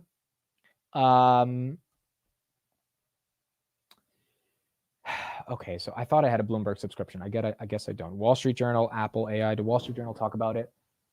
No, they're not talking about it. So from what I'm seeing right here, Apple is, at least in the headline, Apple is working on a tool to rival Microsoft GitHub's Copilot. Companies working on several generative AI-based features. New tool would help developers create code more quickly. See, this is so weird, dude. Did Coinbase earnings come out? Yes.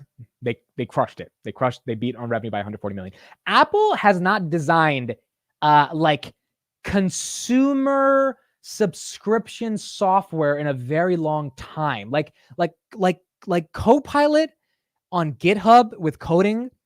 That's like imagine a website or something that you have to pay $30 a month to. Like Apple doesn't do that. They have their core subscription services like Apple Music, Apple Health.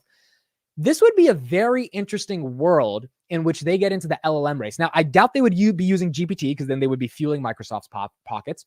I don't think they're going to use Llama because they don't want Zucks to get the credit. So if Apple is building their own type of Copilot, I wonder if they're building their own large language model to support it. Because again, a Copilot doesn't work unless it's attached to a GPT, a Gemini, a Llama, whatever it is. If they're building their own LLM, that's going to get very exciting.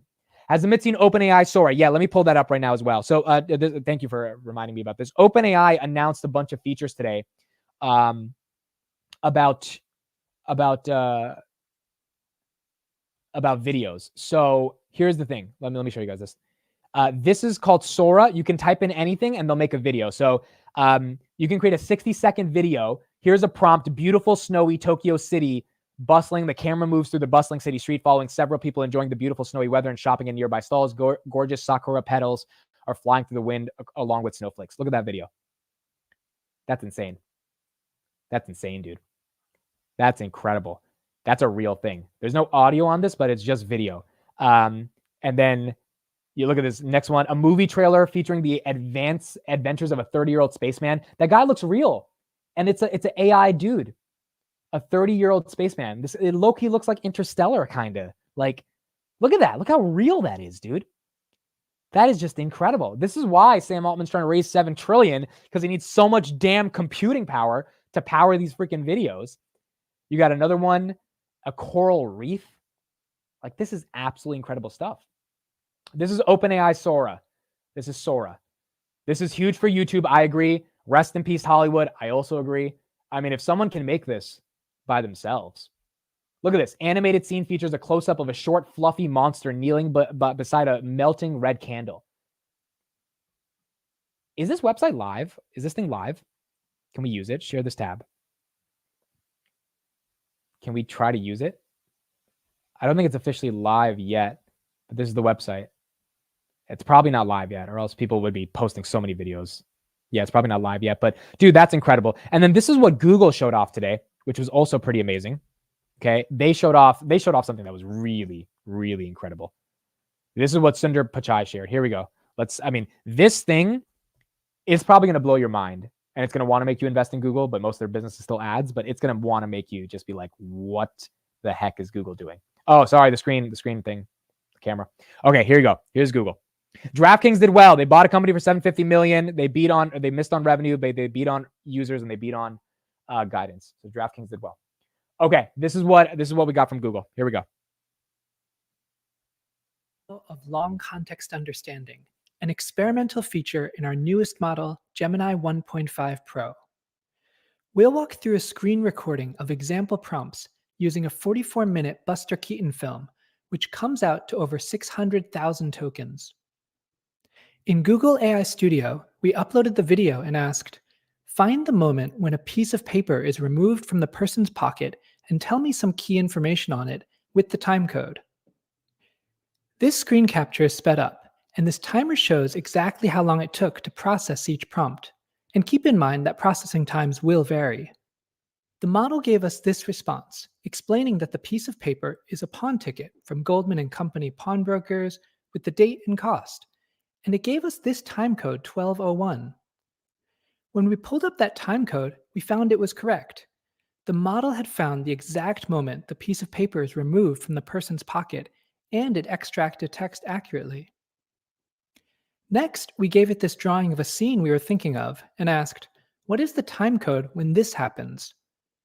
This is an example of a multimodal prompt where we combine text and image in our input.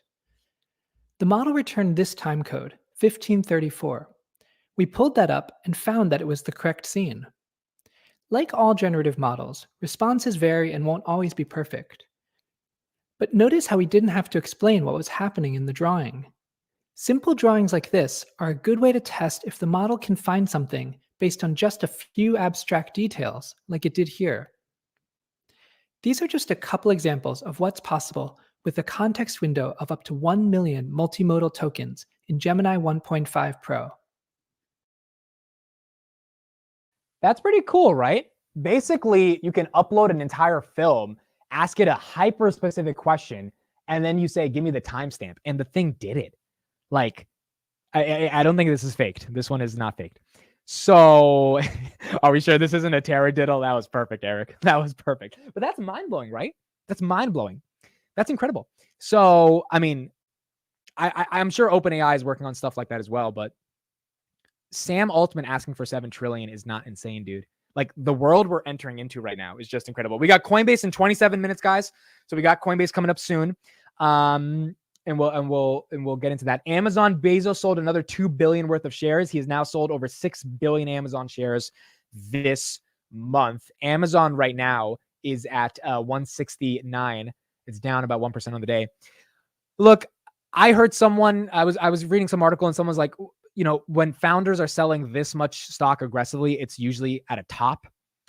I don't know if that's the case, but he's picking a hell of a time to sell, dude. Amazon's at all-time highs, if I'm not wrong. I think they're $10 away from all-time highs. Yeah, so Amazon's about $15 away from all-time highs, which is, I mean, it's close to the top, the previous top. So I don't think it's going to be a big deal, but it is something to take into account that the dude is selling. Yeah, when you got a Latin wife in Miami, you got to take care of her, dude. And it's probably a lot of money that he spent. I mean, like, I would bet $1 billion of the shares were just to make sure that she's good. She's taken care of. So, and he pays no state income tax. Yeah, I think I saw some stat. He would have had to pay like $340 million on like $3 billion if he was in Seattle. Moved to Florida. And guess what? All those businesses in Florida are going to get his money instead of the government. And that's kind of Florida's philosophy, is like, you know what? We'd rather have these small businesses get the money versus the government try to allocate that. All right, here's Texas Roadhouse. So let me know if you've ever eaten at Texas Roadhouse. Texas Roadhouse to me is a very interesting company, particularly because they've catered so well over the past 5 years, and they're not that well known. They're not like a cheesecake or anything. But there's one near my house. Their butter bread is just to die for. Their cinnamon butter roll bread, it's just incredible. And their meat is okay. Like, the ribs are all right. I've had them a couple times, but it's not like the most special restaurant in the world. However, their growth has been phenomenal. So they increased their quarterly dividend by 11%. Okay, so the stock. Let me check the stock real quick. The stock is the stock's up 8%. Wow. That'll do it. The stock's up 8%. They did $1.1 billion in revenue in in last quarter. They did 4.6 billion for the full year. Net income, they did $304 million in profit. They're a profitable company. That's up 13% year over year. That's not bad. Average weekly sales at companies were 141,000 per week, which is great. Restaurant margin dollars increased 21%, 176 million, up from 145 million. That means they're making more money off the business. And again, restaurant businesses are not the highest margin businesses. So you have to have a lot of supply chain efficiencies, and like you have to really understand your cost of goods to be able to turn a profit at a restaurant. 12 company restaurants and 7 franchise restaurants were opened, and they bought back 40,000 shares. That'll do it. Up 8%. That probably deserves to be up 8%. That's not bad. It's TXRH. TXRH. Let's put it up on this here. So let's add TXRH. Coinbase now. Oh wow, Coinbase has went down. Coinbase is only up 9%. They were up almost 15%, so now they're down a bit. Robinhood probably lost all their gains. Trade Desk is up 18%. TXRH up 8.3%. Okay. So they're up 8%, and then Roku still down 14%. So Coinbase is losing some momentum here. A lot of probably after-hour selling. And so that's coming down a little bit, but still they crushed earnings, which is good. Dioro Travioso, sorry for saying your name wrong, says, Amit, can you please explain what's happening with SMCI? I am begging you. Dude, I'm begging you. Can you explain what's happening with SMCI? Okay, what's happening with SMCI is they're a hardware company that does the packaging for a lot of chips.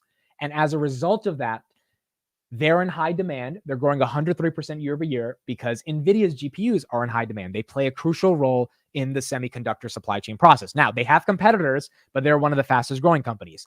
There's only 55 million shares, and 10% of them are sold short. So what I think has happened as SMCI went from 600 to 1,000 is that the shorts covered aggressively. And when the shorts are covering, the stock keeps going up. And then investors are getting greedy of like, okay, if the shorts are going to keep covering, why would I sell? And so people are just not selling. And so to buy a share of this company, this is the whole nature of supply and demand in the market, you've got to be paying more than what a seller is willing to eventually sell you it and eventually convince them, hey, $1,000, will you sell it? And then they're like, all right, fine. While they've made their 5, 6, 7x on it. And so that chart, again, it looks pretty damn wild.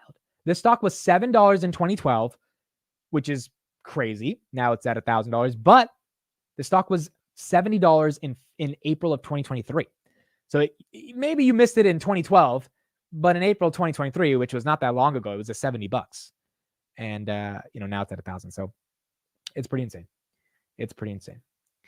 Amit, are you sure that's not an altcoin pump and dump chart? Yeah, that's it feels like it. But I'm waiting for the dump part. The dump part hasn't happened. Like, look at it, dude. Have you ever gone to Six Flags I went to the one in Jackson, New Jersey, and they have King Ka, and it literally looks like King Ka. It literally looks like King Ka is up 456 feet in the air, and it goes 128 miles per hour. Like King Ka is exactly like their chart. It looks just like that. Look at this shit, dude. Look at King Ka. This is exactly what it looks like. But remember, whatever goes up must come down. Okay. And so I did this thing when I was like 13 years old or something. And that's intense, dude. And it had to come back down. So maybe SMCI eventually looks like that, or maybe they just come down to $800 and they chill there, which is not bad either. But the people buying at 1,000 are tough. Buffett might be buying. Could you imagine, dude? Buffett buying a semiconductor stock. Robinhood is up about 1346 after hours. What is this thing? February 15th. Okay, so Doordash down 7%. Coinbase is now up 10%, so it's recovering a little bit. Yeah, we're going to do Coinbase in 20 minutes, guys. We're going to do Coinbase in 20 minutes. We'll do Coinbase in 20 minutes. Coinbase didn't account for FSAB and still posted $1 EPS. I'm not sure, Vishal. I actually don't know. I want to pull up their numbers because they still never posted their numbers. But let's see. I mean, they're going to, in the call, they're definitely going to explain. Yeah, they still don't have the numbers on their website. Am I looking at the wrong financials, quarterly earnings? Okay, here we go. We got it. Okay, we finally got Coinbase's thing. I guess I was on the wrong tab. Buffett is buying SMCI call options too. Kelly says, do we know what Buffett bought yet? No, we don't. The SEC is giving him more time. He eventually will disclose, but he has a secret stock that they're accumulating, and we don't know yet. Did you go over DraftKings? Yes. They're flat because they bought a company for almost $1 billion, 750 million. So that's why the markets have them flat, but they had a great earnings on the regular metrics. Okay, Coinbase, here's their letter. Net income of 95 million. So they made a profit last quarter. Full year revenue, 3.1 billion, 1.4 billion in subscription and services revenue. Meanwhile, our balance sheet strengthened as we increased our total resources by 5.7 billion in cash. They reduced debt by 12%. Okay, that's good. That's not bad. They made almost 300 million in net income in Q4. Q4 total revenue is up 954 million. That's up 41% quarter over quarter and 70% year over year. And 1/3 of the top hedge funds by assets under management are on Coinbase. Wow. So if you're a hedge fund and you're trying to buy some crypto, you're doing it through Coinbase. At least 33% of the top 100 hedge funds. 80% of crypto trading happens outside the United States. 100 institutions onboarded to Coinbase International Exchange. So around the world, they have 100 different institutional investors that want to buy crypto using Coinbase. That's pretty incredible, dude. That's a global freaking company. That's a global company. That's not bad, man. That's incredible. Again, Brian Armstrong is a founder who built this company. He's not just a regular guy. Transaction revenue is 529 million. That's up 83% year over year. That's the big metric. Primarily driven by higher levels of volatility in crypto asset prices. Q4 subscriptions up 12%. Total revenue 3.1 billion. That's down 3% year over year. So their total revenue was still down, but Q4 made up to make sure it wasn't down a lot. Stock right now is still up 11%, so that's good. Roku recovering a little bit, down 12%. Yeah, look at it. Look at this chart, dude. They went from 605 million to 736 to 663 to 623 and 905. That's what happens when Bitcoin pumps. They make a lot of money. They make a lot of money. And that's likely what's going to keep happening as long as Bitcoin pumps. Now, again, a lot of the people that are bearish on Coinbase, you know, Dan Dolev, the guy from Mizuho, you guys might know him, but he covers fintech and he's super bullish Robinhood. And I love his thesis on Robinhood, but he's super bearish Coinbase. And every time he talks about it, it makes me not respect his bullish thesis for Robinhood because I feel like he's just dead wrong. He has a $60 price target on Coinbase. And like, what do you say to an earnings like this, dude? Because his whole thesis was the Bitcoin ETF is going to stop the trading volume. And I'm like, every time I hear it, I'm like, I don't know if I would be that aggressive with that statement. I've made that argument, but my argument is like, yeah, but if it doesn't decrease, then Coinbase will be fine, right? That's not like a full-on thesis. But he's been for the past 7 months saying Coinbase is going to shit the bed. The ETFs are going to take away all the revenue. And I'm like, I don't know, dude. I don't know if that's enough of an argument to get mad at Coinbase. So let's this is 5 days ago. Let's hear him talk about Coinbase because Coinbase is up a lot and I don't know if his thesis ended up playing right. Let's see. A crypto comeback. Coinbase rising over 7% today as Bitcoin hit 48,000. So it's not just today's gain in Coinbase. Yesterday had a big gain as well. What do you attribute this move to? I think it's just FOMO. This is the trade has been as Bitcoin goes up, so does Coinbase. But I think we're up for a very rough awakening because what's happening, beneath the hood is ETF outflows from the Coinbase custodian ETFs are actually exceeding the inflows. Grayscale is falling apart. The take rate is falling apart because now they're giving concessions for high volume traders. So everything that you were hoping for, like high take rates, high volumes, high spot, everything is reversing. So it's becoming like an amazing short the higher it goes. Dan, within the course of 3 days in January, JP Morgan downgraded Coinbase $80 price target. Oppenheimer upgraded it $160 price target. Clearly, they're looking at two entirely different things. You're obviously on the lower camp, but why that sort of disparity in terms of analysts? I think that the interesting thing, guy, is that there is something emotional about Bitcoin and crypto. I can't really explain it. So, if you're people that are diehard believers in Bitcoin and crypto, they're not seeing the underlying facts. They're just saying crypto goes up, Coinbase goes up. And I really think it's more emotional than anything else. In it's for psychologists to explain So more than people like us. I hear you. And as someone that's been dabbling in Coinbase in the last 6 months, and it's not been a bad trade until it was not a great trade in the last few weeks, but the psychology, whether it's some of the motion around it, also tells me that if we believe in Bitcoin and we believe in essentially the mass adoption and we believe in more regulation, there are more tokens to come. So isn't this the on-ramp? I mean, isn't this story, which was so good for Bitcoin? And I understand the factors you're talking about, absolutely right. It's very interesting to see it play out, even though we kind of expected this. But how about all the other, tokens to come? And that for a lot of people, this is the Wild West, and that's where they're going. Yeah, and I personally, my own personal views, I think the whole thing is silly. What, the whole crypto space? Yeah, it's completely all the silly. tokens like Ether, Solana, all of it is silly. Everything. Bitcoin is silly. 100%. There is no, what's the use case? But that's a whole different story, right? I'm personally called a Bitcoin bear, but that, I cover Coinbase. I just don't think it's a productive asset. But that being said, I think competition is getting harder. All the inflows are going to Fidelity, right? So when people wake up and they're seeing those take rates, those yields implode when they report, right? Q4 take rates are going to be lower for the first time in many, many quarters. Then that bifurcation between Bitcoin up, Coinbase up, that's going to change, right? So my prediction is more on, I can't predict Bitcoin.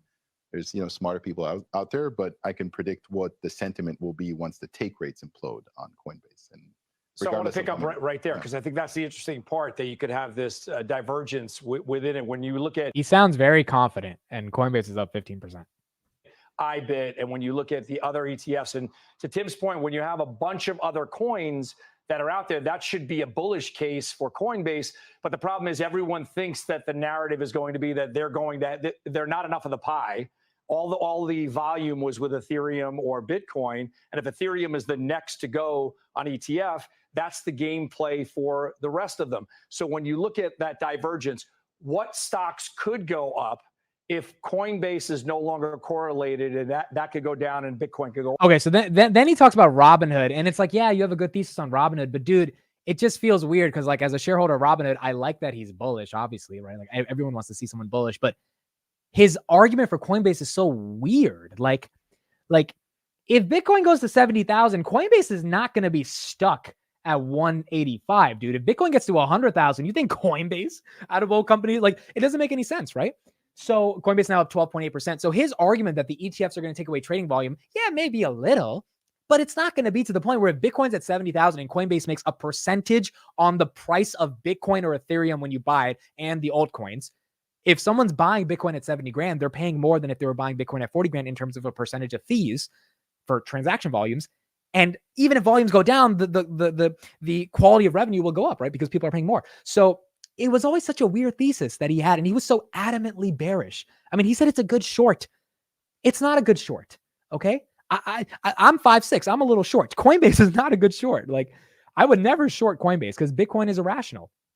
And, rationally speaking, if there's a halving event, less supply, a lot of demand, Bitcoin's going to go up. I mean, it's just kind of common sense here. And Coinbase will follow. Robinhood will follow. CleanSpark will follow. They might be trades of the next 10 months and then everything collapses, but that's what's seemingly likely if Bitcoin goes up. Now, if Bitcoin shits the bed, none of that happens. But if it doesn't, then it goes up. So his ideological argument that Bitcoin is useless, you can have that argument. That's fine. I mean, I used to think like that as well. I've evolved my thinking, but that ideological necessity to be like Bitcoin is useless cannot deny the reality of how people and institutional investors, BlackRock with $6.4 billion in Bitcoin, are thinking of the asset class, right? So that's something to, I don't know. It's something to think about when he says it like that, because it's very weird. Is Chris still short Coinbase? I don't think Chris ever went short Coinbase. Chris doesn't short anything. But he's definitely not bullish on Coinbase, right? He's not bullish on crypto in general. I wouldn't buy Coinbase either, dude. Coinbase is up 5x. I think if you think Bitcoin's going to 80K, then yeah, Coinbase is a good buy. But if you want a couple month trade or a couple 10 months of holding it, unless Bitcoin really goes up, Coinbase is tough to hold. Now, if you bought it at 30 when Bitcoin was at 20K, that's when it was the time to buy. And I didn't have the conviction then, so I didn't buy. But if you did, you made a lot of money, right? You made a lot of money there. Kelly says you're not 5'6", you're 5'7", probably pushing 5'8" sometimes. Don't insult my boyfriend like that.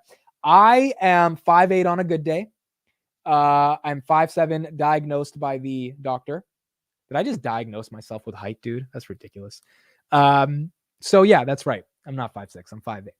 And I'm 6'4" to Obi River in his heart. So I appreciate that. Dude, if I was 6 feet, I would take over the world. I'm not 6 feet though. But if I was 6 feet, I would take over the world. Like, I legitimately would become the next president of the United States. I would be an astronaut. I would be fucking richer than Zucker. Like, if I was 6 feet, but that's the one thing I wasn't able to get done. I wasn't able to get that done.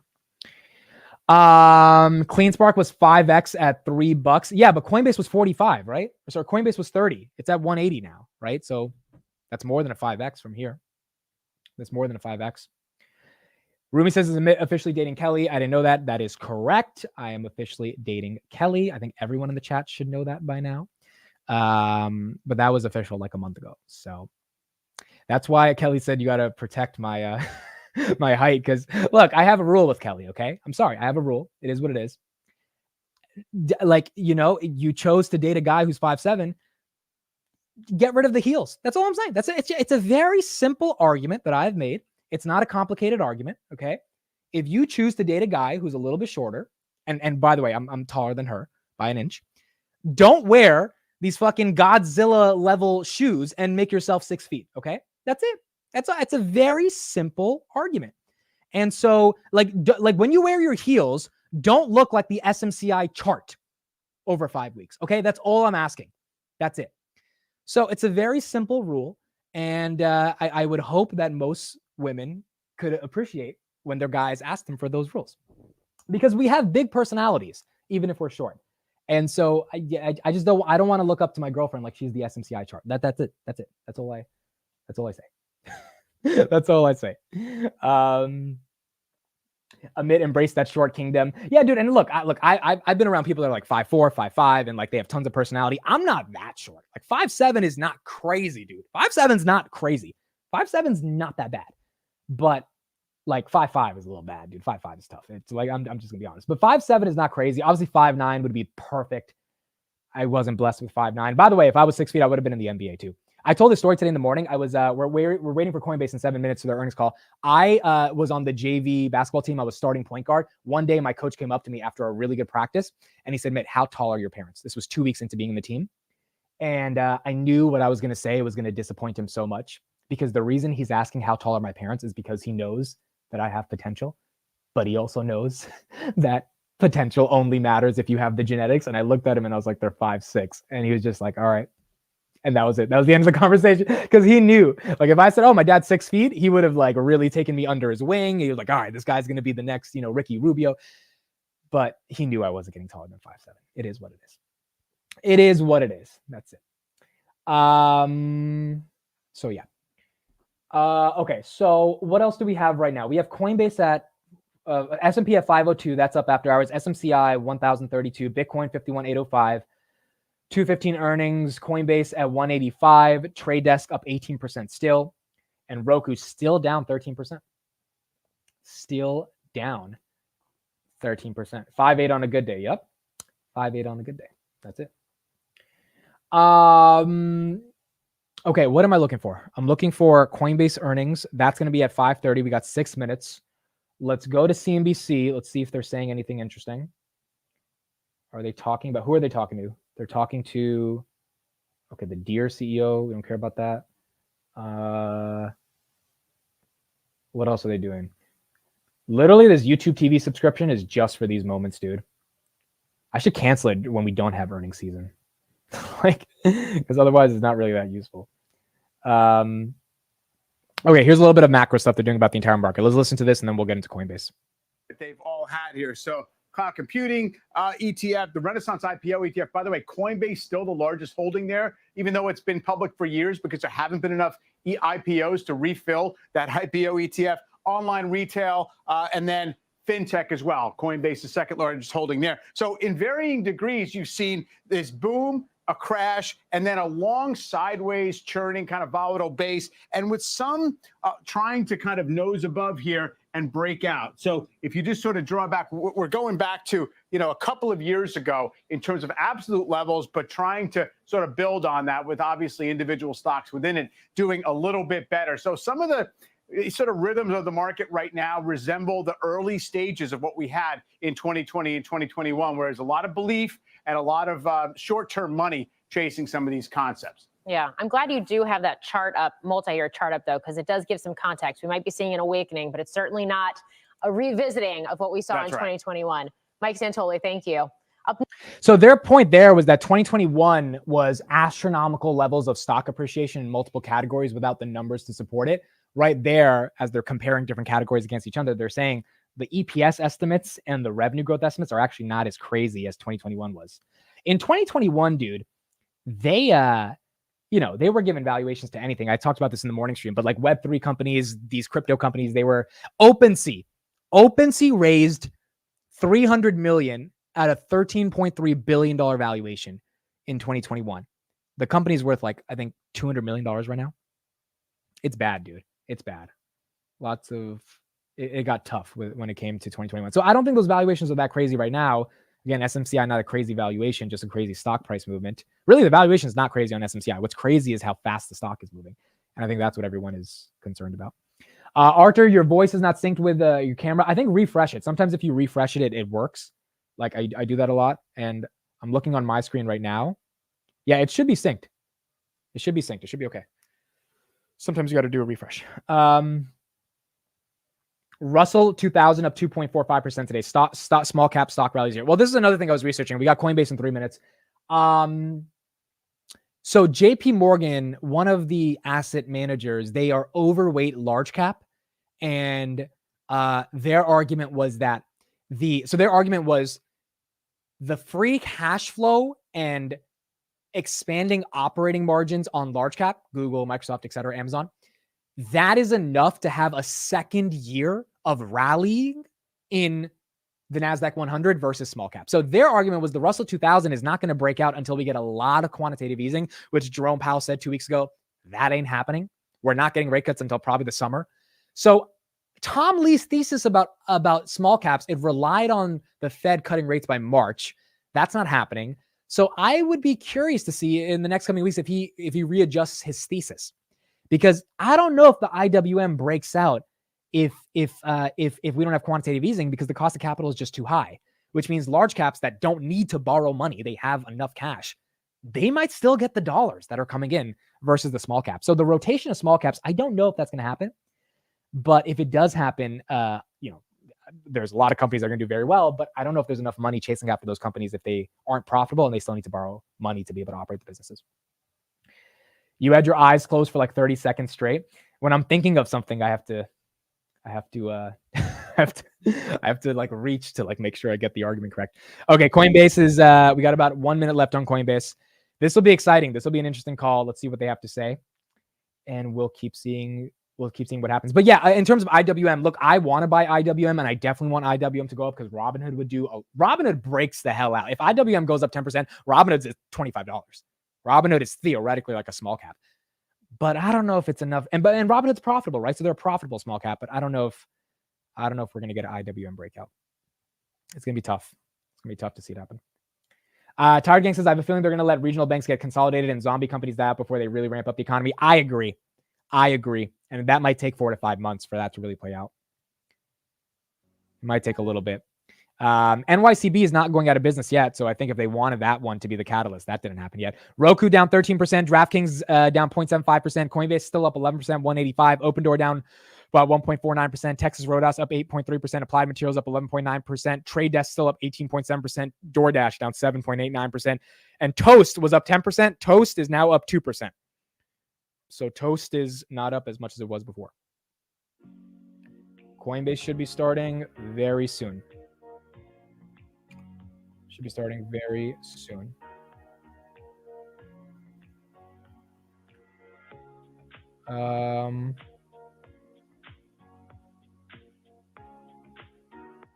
Okay, we should get it in just like, there we go. Good afternoon. All right. My name is Sarah, and I will be your conference operator today. At this time, I would like to welcome everyone to the Coinbase fourth quarter and full year 2023 earnings call. All lines have been placed on mute to prevent any background noise. After the speaker's remarks, there will be a question and answer session. And if you would like to ask a question during this time, simply press star 1 on your telephone keypad. Anil Gupta, Vice President, Investor Relations. You may begin your conference.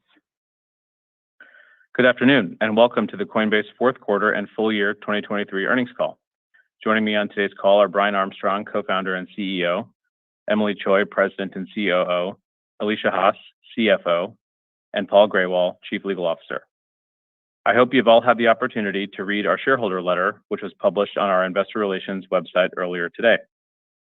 Before we get started, I'd like to remind you that during today's call, we may make forward-looking statements. Actual results may vary materially from today's statements. Information concerning risks, uncertainties, and other factors that could cause these results to differ is included in our SEC filings. Our discussion today will also include references to certain non-GAAP financial metrics. Reconciliations to the most directly comparable GAAP financial measures are provided in the shareholder letter on our investor relations website. Non-GAAP financial measures should be considered in addition to, not as a substitute for, GAAP measures. We are once again using Say Technologies to enable our shareholders to ask questions. In addition, we will take some live questions from our research analysts.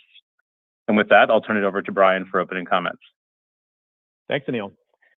I'm proud to say that in 2023, we cut costs by 45% year over year and managed to ship product faster with a lean team.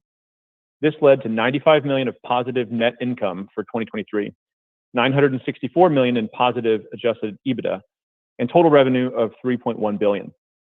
Coinbase has always taken a long-term approach, focusing on building in a compliant manner, even when it wasn't the popular choice. Many of our competitors cut corners and broke laws to get big fast, and we've seen how that strategy played out. By contrast, Coinbase has now established itself as the trusted leader in crypto.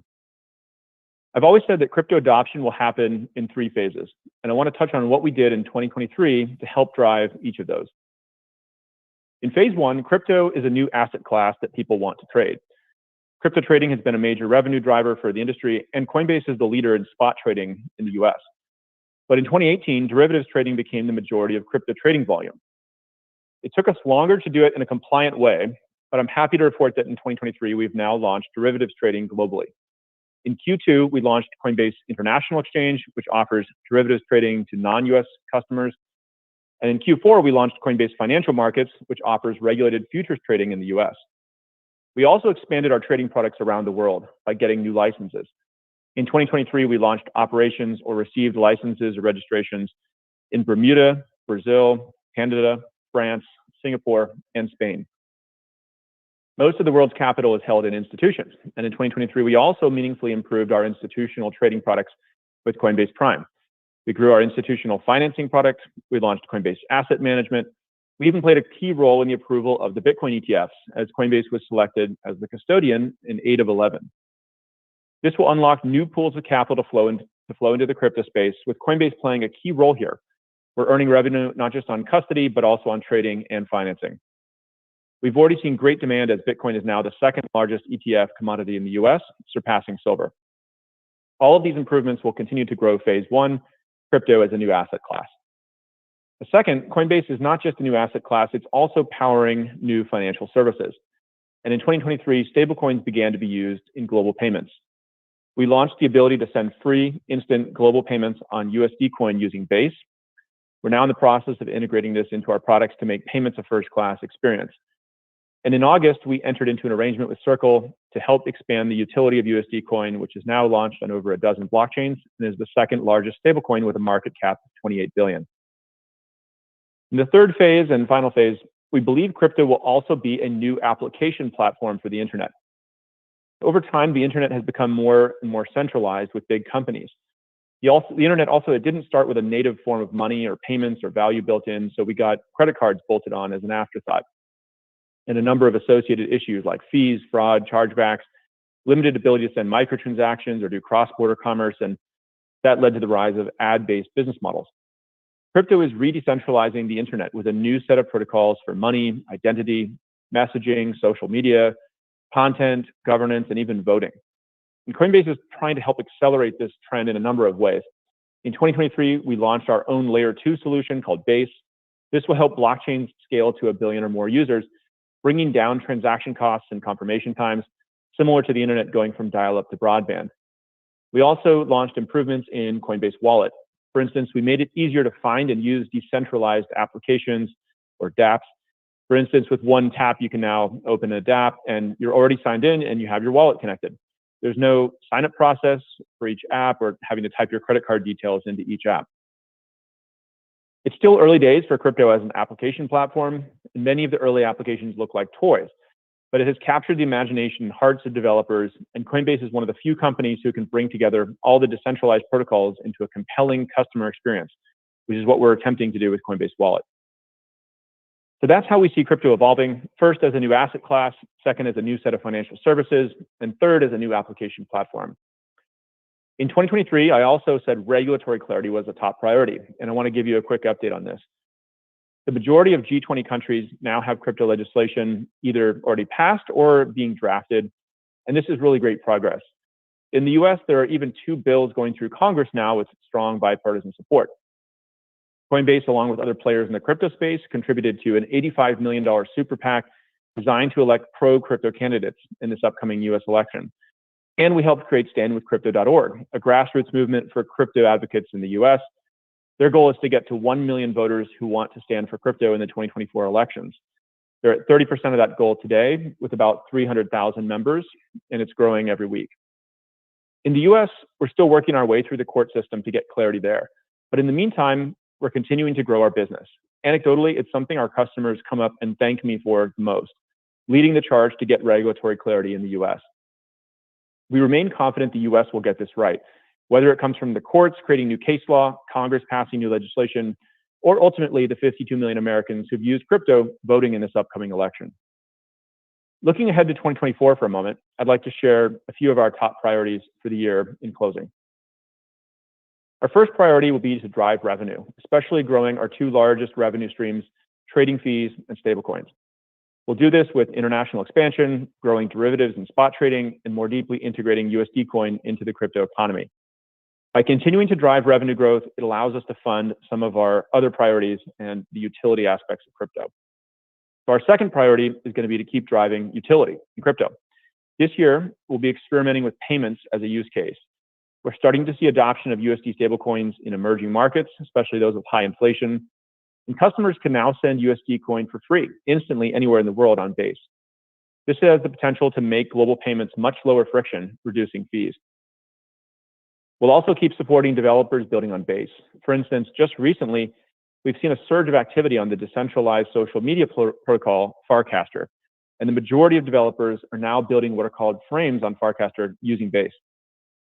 We'll also be investing in Coinbase Wallet, our self-custodial app, where many of the early utility applications like decentralized social, identity, or messaging are starting to take shape. Crypto still needs to have its iPhone moment, where these decentralized protocols become easy to use for the average person. And we're hoping we can help make that happen. Lastly, we'll continue to drive regulatory clarity for the industry. We're supporting StandWithCrypto.org and its goal to activate 1 million advocates for crypto in this upcoming election. And we'll continue to engage with Congress to work towards new crypto legislation in the US. Finally, we'll continue the fight in the courtroom to get sensible case law passed. I'm very pleased with our financial position, operating efficiency, and the competitive landscape, and I think we're incredibly well positioned for long-term growth. With that, I'll hand it over to Alicia. Thanks, Brian, and good afternoon, everyone. In 2023, we focused on financial discipline and operational excellence. As a result, we're in a much stronger position today than we were 1 year ago. I wanted to share some highlights. So highlights from 2023 include significant growth in our subscription and services revenue through a down market, materially lower expenses, a return to profitability, a stronger balance sheet. We have more US dollar resources and less debt as we enter 2024. And we did this all while accelerating our product velocity. Let's dive deeper and start in the details of full year 2023. We generated $95 million of net income and nearly $1 billion in adjusted EBITDA. Our total revenue was $3.1 billion, down $86 million year over year. We saw a decline in transaction revenue, but this was largely offset by a 78% increase in subscription and services revenue. Our full year total operating expense declined $2.6 billion. Within this, sales and marketing, technology and development, and general and administrative expenses declined $1.7 billion on a year-over-year basis. Turning to our Q4 results, All the comparisons I'm going to share are on a quarter-over-quarter basis unless I otherwise note it. Q4 began with lower levels of crypto prices and volatility, but we saw those increase by roughly 40% and 60% respectively by the end of the quarter. These increases were largely driven by excitement around Bitcoin ETF approvals and broader market expectations for an improved macroeconomic condition in 2024. The increase in volatility had a meaningful impact on our transaction revenue. We saw strong growth and re-engagement from both simple and advanced traders. Notably, average trading volumes materially increased amongst our advanced traders. This resulted in Q4 transaction revenue of $529 million, up 83%. Both volatility and the mix of advanced and simple trading volume was similar to Q1 of 2023. And as a result, our Q4 blended average fee rate was similar to the Q1 levels. As a reminder, we continue to experiment with our pricing models for both consumer and institutional, and price changes may impact future quarters. However, to be clear, we did not make any material change to our fee structure in Q4, and the blended average fee rate that you see reported is simply due to mix shift on our platform. Now turning to subscription and services revenue. Q4 was $375 million, up 12%. The primary driver of the growth was blockchain rewards, which was influenced by higher crypto asset prices. In the fourth quarter, we experienced another quarter of native unit growth. We saw inflows in custody, an increase in staked balances. We saw growth in USDC on our platform. We closed the year with just under $200 billion of assets on platform. On to expenses. Q4 total operating expenses were $838 million, up 11%. Expenses were primarily driven by seasonal and performance marketing spend, increased legal spend, and our decision to increase bonuses in 2023 as a result of our strong full-year financial performance. Q4 net income was $273 million, and adjusted EBITDA was $305 million. Q4 net income benefited from strong revenue growth and two items. First, we released a non-cash tax valuation allowance of $121 million. Second, we repurchased $100 million of our 2026 convertible debt, which had a favorable P&L impact of $18 million. Now turning to our outlook for the first quarter of 2024. Overall, Q1 is off to a strong start. Through February 13th, transaction revenue was approximately $320 million. This is about 6 weeks of the 12-week quarter. We are seeing strong trends across simple, advanced, and institutional trading. Thematically, it looks similar to Q4. We expect Q1 subscription and services revenue to range between $410 and $480 million, with crypto prices being the largest driver of where we perform within that range. In terms of expenses, we expect technology and development and general and administrative expense to grow modestly to $600 to $650 million, driven primarily by higher stock-based compensation. We provide additional context in the letter. We expect sales and marketing expense to decline modestly to $85 to $100 million, driven by seasonally lower NBA spend. In closing, Q4 capped a strong year to our business, and we are excited for what 2024 brings. Before we turn to questions, I'd like to hand it over to our Chief Legal Officer, Paul Graywell, to share an update on the status of our SEC case. Thank you, Alicia. As Brian mentioned at the outset, regulatory clarity is one of our top priorities, and one venue through which we are seeking that clarity is through the courts. We continue to see progress in the early stages of our enforcement litigation with the SEC. Just last month, on January 17, the judge in our case held oral argument on our motion for judgment against the SEC. This is still a very early stage of the case. It's always very hard for defendants to entirely dismiss any case at this stage, something that court statistics make clear. But we strongly believe that we are right as a matter of law, and we are grateful to see the court's careful attention to this matter and deep understanding of the issues at the oral argument. So, what is next? The motion is under submission, and the court did not specify any timeline for decision. There are multiple potential outcomes, but we are ready for any of them. The court could dismiss the complaint in its entirety, dismiss some of the claims but not others, or dismiss none of the claims at this early stage. Any claim that is not dismissed will then be the subject of discovery, which is a process that can take time. We are ready for discovery if that is the next step, which would include discovery for both sides. After discovery and before trial, we will have the opportunity to file a motion for summary judgment, which is similar to our pending motion in that it can end a case before trial. That is the type of motion that disposed of much of the Ripple case. Whether the case goes to trial or is dismissed, we will get the clarity we have long sought. We are confident in the outcome, whether it comes later or it comes sooner, because we were right on the facts and right on the law. Thank you all. With that, let's turn to shareholder questions. We are taking the most upvoted questions as determined by the number of shares. The first question, why do insiders continue to sell their shares daily? Alicia? Thanks for the opportunity to share some context around this topic. First, all of our insiders, myself, Brian, Emily, Paul, those on the phone, and all of our insiders, we all share long-term conviction in Coinbase. Second point I want to make. Equity is a significant component of the compensation that we offered insiders and employees alike.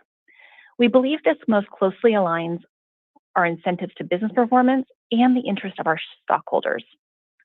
Third, it's important to note that these sales account for a small portion of insiders' total holdings in Coinbase. Last, executives and the board can only trade via trading plans that are governed by SEC rules. And we maintain corporate policies governing these plans that are commonplace amongst public companies. Nobody is trading based on real-time stock price movements, company news. All of our trading plans are required to be set up well in advance. Further, they're disclosed in our public financial filings, and they allow insiders the ability to sell at a predetermined number of shares at a predetermined time or price. Our stock was up nearly 400% in 2023, and as a result, some of those thresholds were met and sales were executed. But I just want to close. We are all holding long-term conviction in the opportunities at Coinbase. Let's go to our next question. What is the plan to expand revenue drivers outside of the ETF custodian plans? The market shifts quickly and Coinbase needs to be nimble, both within the US and abroad. We've seen your shift into the European markets. How will this evolve going forward? Brian? Yeah, so I'll focus on the ETF question since there's been a lot of buzz around it. And we've always said that ETFs would be win-win for Coinbase, and we're starting to see that play out on our platform. So in preparation for this launch, we won 8 of 11 spot Bitcoin custody mandates from issuers. And today, Coinbase custody is about 90% of the 36 billion in Bitcoin ETF assets as a result. So across the entire industry, we've seen over $4 billion of net inflows into spot Bitcoin ETFs. The Bitcoin ETFs are breaking records. And when gold launched in November 2004, it took 1 year to get to 3 billion. These ETFs did that in a few weeks. And so this is really an incredible start. This is really just the beginning. We're now starting to see some of these issuers file for Ethereum ETFs, for example. We've been named as the custodian in 5 of the 8 ETH ETF applications. And custody isn't really the only way that we're monetizing this. We're also helping with trading via Prime. We're helping with financing for trade settlement. So there's other opportunities to generate revenue here. For anybody worried about cannibalization, ETFs have been positive for the industry, which has been additive for Coinbase. We're seeing elevated engagement and net inflows across both retail and institutional Q1 to date. What's even more important is that every institution is now starting to hold crypto. The asset class will be a standard part of every diversified portfolio. The financial system is officially adopting crypto. This is really good, and Coinbase is the most trusted partner here. Our next question.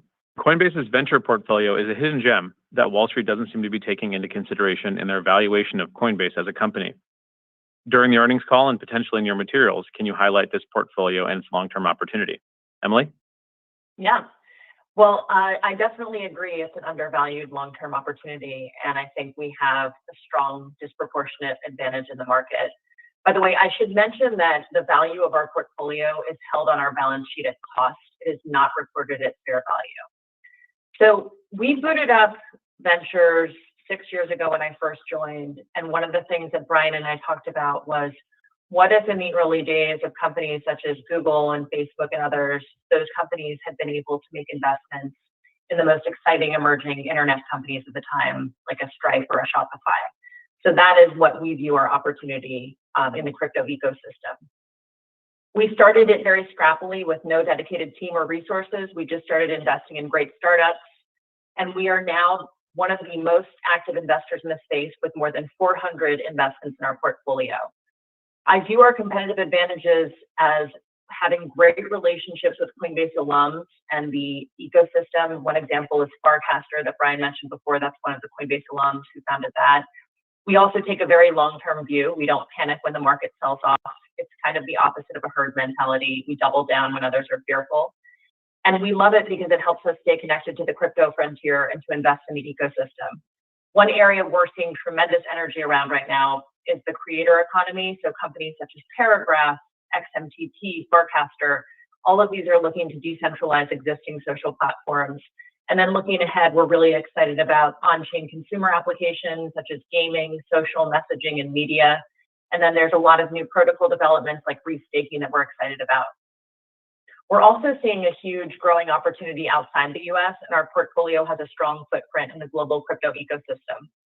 One other thing I should mention is that because of the US's lack of clear regulation on crypto, we are pushing a lot of innovation outside of the US. The US has been losing 2% of blockchain developer share annually since 2017. And this is following the same patterns as semiconductors and 5G moving offshore. It really just reinforces the need for us to have clear legislation. And we think it's a huge opportunity that the US is currently squandering. It's also why on the venture side, we are investing globally. There's a lot of interesting regional exchange platforms across Latin America, India, Africa, and other regions. Great. So with that, Sarah, let's switch and take questions from the analysts. Thank you. Once again, as a reminder, it is *1 for a question. Your first question comes from the line of Ken Worthington with JP Morgan. Your line is open. Hi, good afternoon. Thanks for taking the question. I wanted to dig a little more into payments. We noticed the recent partnership with Ledger, and you announced the updates to Commerce earlier in 4Q, and clearly there's the enhanced relationship with Circle. So maybe first, how do the different pieces kind of fit together to drive what you're trying to build? Second, in terms of the use cases, is this basically cheap remittances for retail and 365-day-a-year transfer for institutional clients, or is there a longer-term vision? And then lastly, what does the revenue model look like for Coinbase and payments? Is it more asset-based or is it transaction-based? So thanks for all those. Yep, I can take that one. Thanks, Ken. So as you mentioned, payments is one of the areas that we're exploring in 2024 around utility. And I'm pretty excited about that as an opportunity. I mentioned in the opening comments that last year we did announce that you can send USD coin on Base and instantly anywhere in the world for free. So the cost and the transaction fees and the confirmation times are really starting to come down. And the more you reduce friction, the more payments you'll start to see. And so there's a variety of different use cases for payments. You know, payments is a huge industry. Some of this you can look at in emerging markets where people have local currencies where there's high inflation. And so, you know, the dollar has a great brand there. People want access to the dollar. So they're able to do that now with stable coins, and USD coin kind of gives them a trusted option that's, you know, regulated. And the partner we have with Circle, you know, they've been a great partner. They're a great issuer of that. So emerging markets, demand for the dollars as an inflation hedge, I think is a starting point. And then once people have those dollars, they're going to want to start to, you know, pay for things in their ordinary course of the day with those instead of the local currency where they're experiencing that inflation. So some of that is cross-border, like you said. There's people in some of these markets that they're ordering goods and services for their shops, you know, from Asia or Europe. So some of it's cross-border, some of it's for B2B, some of it's remittances. You know, some of it is also, they just want to earn yield on their assets. Like, you know, as an inflation hedge is a great start, but if you can earn yield, like in some of these, like with USD coin, that's even better. So there's sort of that emerging market use case. And then We've also dabbled in payments kind of in other areas, like you mentioned, Coinbase Commerce launched this on-chain payment protocol, which is really innovative. We're trying to make crypto the simplest, easiest way to pay on the internet. Even Coinbase Card has allowed people to spend their crypto and USD coin at anywhere that Visa is accepted. So there's a lot of different use cases. I mean, if you kind of want to zoom out, you asked about what's the longer term vision here. I mean, we really want to update the financial system, right? We want to have crypto play a larger and larger role in the global financial system, have it be a greater and greater percentage of GDP over time.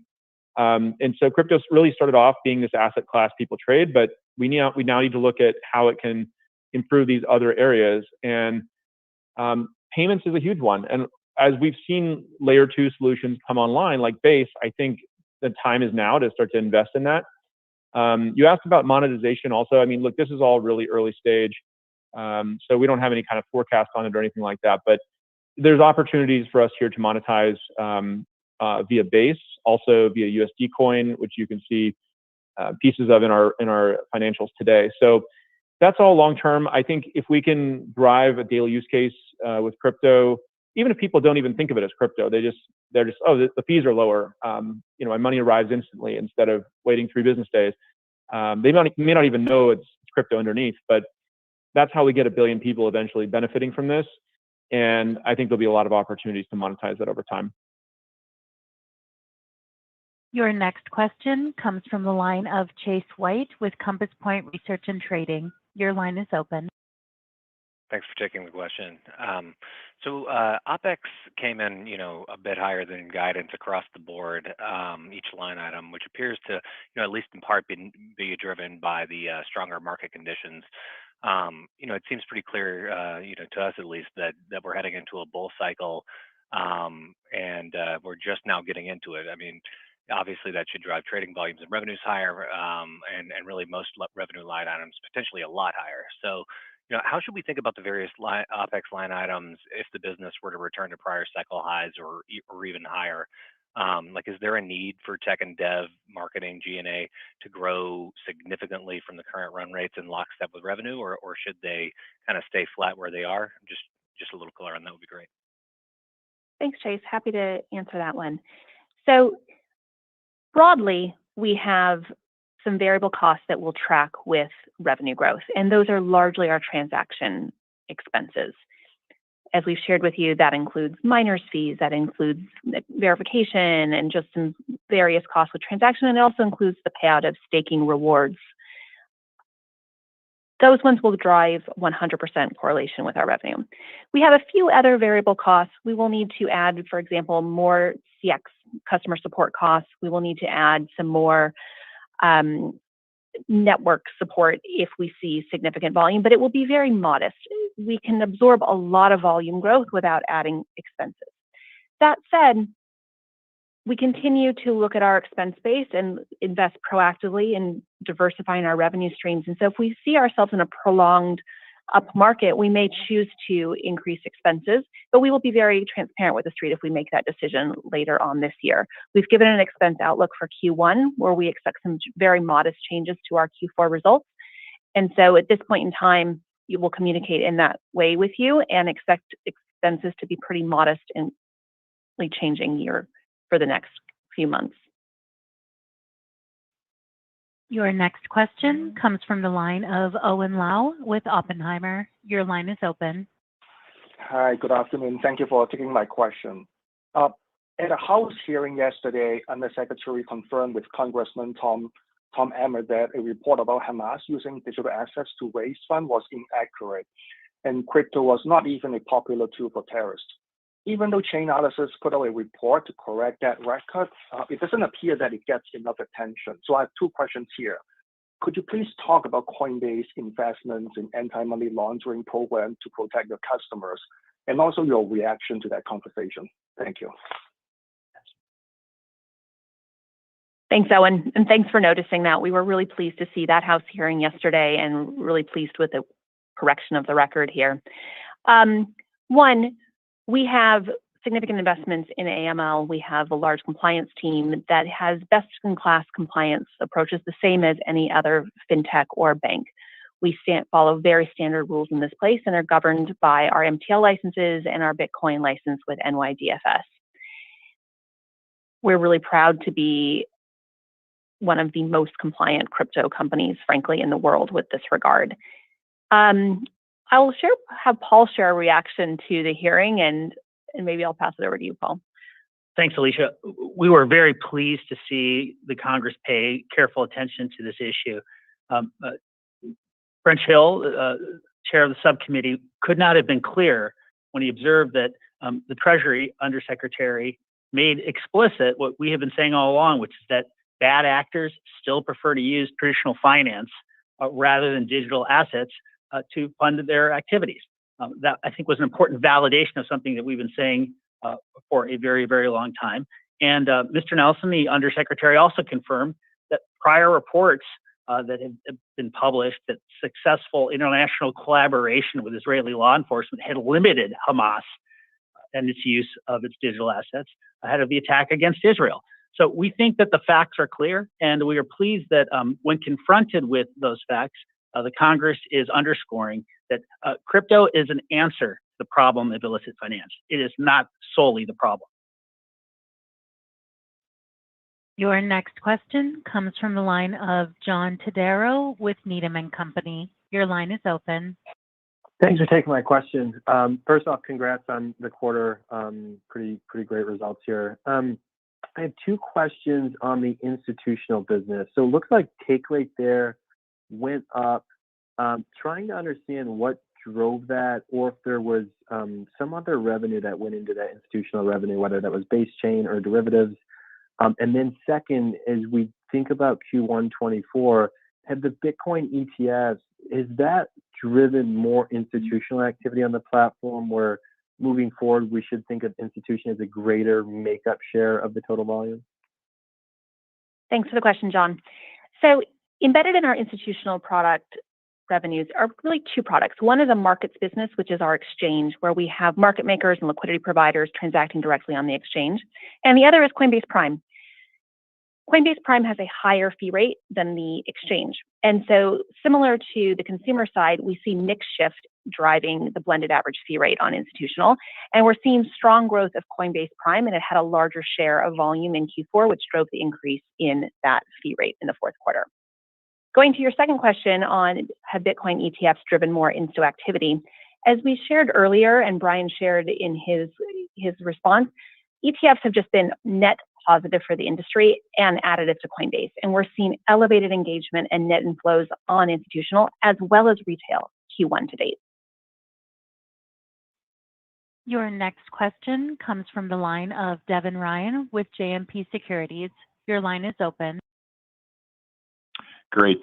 Thank you so much. From what I can track, you guys have seen a very sizable acceleration in derivatives volumes. Even in recent weeks, it seems like it's been accelerating quite a bit on the international exchange. So nice to see the momentum there. And obviously, we know that derivatives market's larger than the spot market. So I guess first off, how would you frame the scaling that you're experiencing already relative to how you're thinking about the broader potential longer term? And then second, what does the user profile and take rate look like there now? And then where do you see that user mix and take rate moving over time as it matures? Thanks.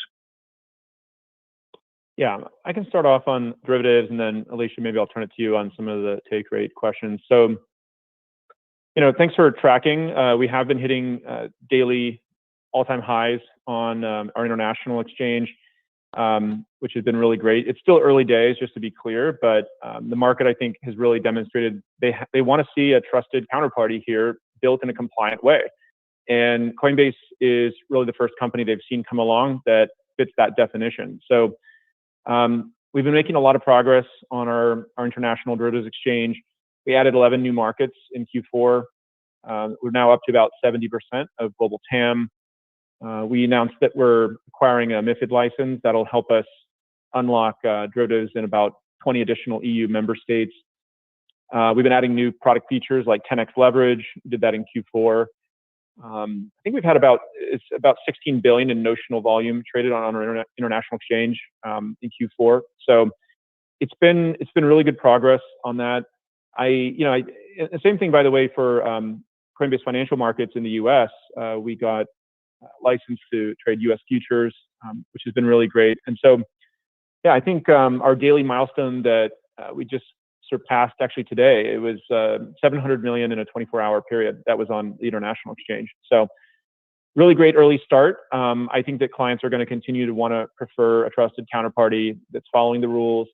Coinbase is the brand that can help them do that. And derivatives trading is actually about 75% of all crypto trading by volume, at least. The take rate is lower on it, but it is the majority of volume. And so I'm just really glad that we're now starting to build our business in that area. Alicia, anything you want to add on take rates? Sure. As Brian said, we are early days in derivatives. We're excited about the progress, but we are just getting started. As such, our current goal is to really gain market share. We are offering tiered pricing over time, but right now it's going to be competitive to build liquidity and attract users, and we'll experiment and adjust as we scale. Your next question comes from the line of Benjamin Buddish with Barclays. Your line is open. Hi, good evening, and thanks for taking the question. I wanted to follow up one of the earlier questions on the Prime business. Can you maybe do a little bit of a dive into what specifically you're doing there? Obviously, we would assume there's some kind of execution, but what are the sort of services you provide? How are you monetizing them? And can you just confirm that any revenues through Prime are also reported, or confirm or not confirm that they're reported within the institutional volume metric that you give? Why don't I start with this? So Coinbase Prime is our one-stop shop for institutions. It comprises a suite of products, including custody, trading, financing. Those are the large three that are in that umbrella. When you look at our institutional transaction revenue, that is largely the trading business. We separately disclose custodial fee revenue, and the financing business is largely in other subscription and services right now because it is still nascent and growing, and we haven't broken it out as a separately disclosed line item. Your next question comes from the line of Pete Christensen with Citi. Your line is open. Thank you. Good evening. Alicia, I'm a little surprised the sales and marketing is expected to be flattish, I guess, into Q1. I would think, the status of the asset class, international business picking up, Coinbase would want to lean in a little bit more there. I was just wondering if you could talk to those dynamics. Maybe you're seeing different mix shift that's impacting it between institutional or retail, or maybe you're seeing better marketing efficiency. I was just wondering if you can walk us through that progression and how you're seeing the setup for this year. Thanks, Pete. So a large part of our sales and marketing spend is actually in brand spend, and we have seasonality within MBA contracts. And so what you see is a shift in spend between Q4 and Q1, where we will spend materially less on that MBA contract and redirect that spend to other areas, which is leading to a slightly down guide for Q1 versus Q4, but we are reinvesting. We are really proud of our marketing efforts, and I might call Emily in to answer some of this question, but we really feel like we've hit our stride with marketing over the last year and are continuing to lean in and invest where we see strong ROI and strong return on those investments. I agree fully. The marketing investments have been very high ROI. That's one of the things that we've demanded since we've implemented the program. And I think that we're going to continue to test the boundaries of it, especially as we expand more and more into policy marketing to get our messages across to policymakers. Your next question comes from the line of Bo Pei with U.S. Tiger Securities. Your line is open. Hi, management. Thanks for taking my questions. So some question on the take rate, retail take rate. So with the recent approval of spot Bitcoin ETFs, most people believe crypto is now becoming a more mature asset class. And typically, as a new asset class becomes more mature, one should expect trading this asset to become cheaper. So do you think crypto investors have become more sophisticated now? And do you see more traders migrating to the Coinbase events platform? And do you expect the trading take rate to gradually decline to below 1% in this crypto cycle, like in the next 1.5 years or 2 years? If this happens, do you believe the volume increase can more than offset the take rate decline? Thank you. Thanks, Bo. I'll share. Since we went public, we've received a question on fee rate and fee rate compression or cannibalization every quarter. And we have yet to see that phenomenon on our platform. And we have yet to see that as a result of the ETFs as well. As we shared, even in quarter to date Q1, we've seen net inflows across both retail and institutional, and we have not seen any shift in our customer behavior as a result of the ETFs. All we've seen is ETFs being a net add to the industry, net positive for Coinbase, net positive for the industry overall, with more engagement across the board with both our retail and institutional clients.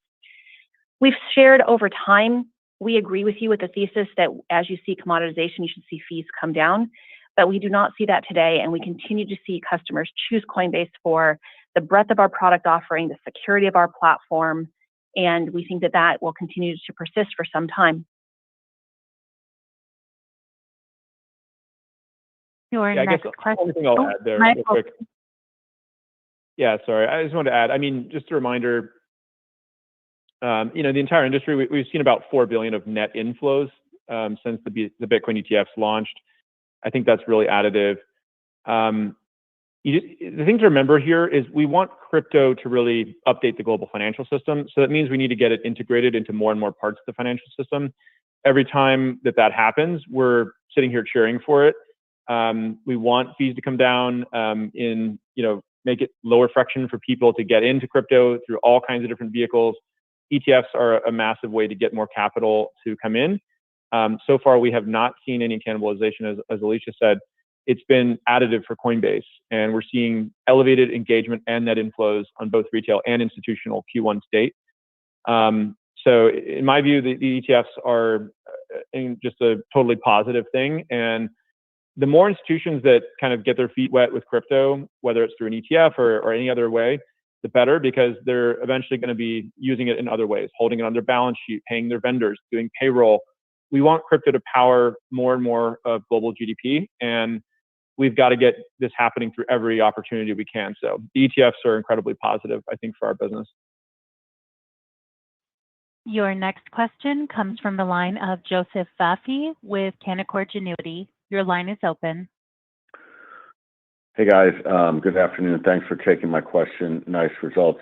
I've got a few, but maybe I'll just focus my question on a follow-up to the previous one. Owning the underlying spot versus owning an ETF may seem the same for some investors, but I'm sure you've thought a lot about, owning the underlying spot versus an ETF and your differentiation in that. And so it would be great to hear, what you see perhaps as the benefits of, owning a Bitcoin outright versus owning an ETF. Thanks a lot. I can start, and Alicia, maybe you can hop in. One of the things we wanted to do in this ecosystem was play the role where we have the kind of strongest competitive advantages. And because we've invested so much in the custody solution and the prime services, it felt like a really good area for us to play. And that's why we garnered the majority share when we were working with these ETFs. Separately, we also want to make sure that we are able to invest in solutions where clients can invest in different crypto assets, and we have CBAM, Coinbase Asset Management, as something separate from that. But I think we're trying to play the role that is best for us in each different part of the value chain. Alicia, anything to add on that? One thing I'll share is that the majority of customers on our platform do more than just own Bitcoin. Most customers own more than 2 crypto assets. If you look at our trading volume for Q4, 42% of our trading volume was in other crypto assets, not Bitcoin, not Ethereum, not USDT.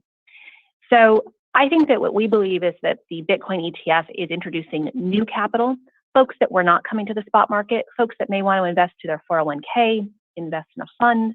And that's where we're seeing more adoption, more growth, more awareness of this asset class. But what we see is that when people start to learn about Bitcoin, they often then become excited about another asset, and they want to use that asset. They want to stake. They want to explore the crypto ecosystem and the decentralized applications. And so we're delighted to see the expansion of users and investors in this asset class. We believe this is going to be just net additive to the space. Sarah, we have time for one more question, please. Thank you. Our final question will come from the line of Alex Markgraf with KBCM. Your line is open. Hey, everyone. Thanks for taking my questions. Maybe two. First one for Paul, if I could. Just on the challenge against the SEC's decision not to engage in rulemaking, just could you give us an overview of the process here and sort of the range of outcomes that you're looking to? I'm happy to do that. You're referring, of course, to our petition that we filed in the Third Circuit Court of Appeals, challenging the decision of the SEC to reject or deny our request for formal rulemaking. That challenge is moving ahead. We were gratified to see the court set a briefing schedule. A briefing will begin next month and continue on into the spring on this question of whether the SEC acted within its discretion in denying that request for rulemaking, or acted arbitrarily and capriciously in denying our request. We're confident that the Third Circuit will see it our way, and we look forward to the opportunity of presenting our arguments at the appropriate time. Great. Well, that's it for today. Thank you all for joining us, and we look forward to speaking with you again next quarter. This concludes today's call. You may now disconnect.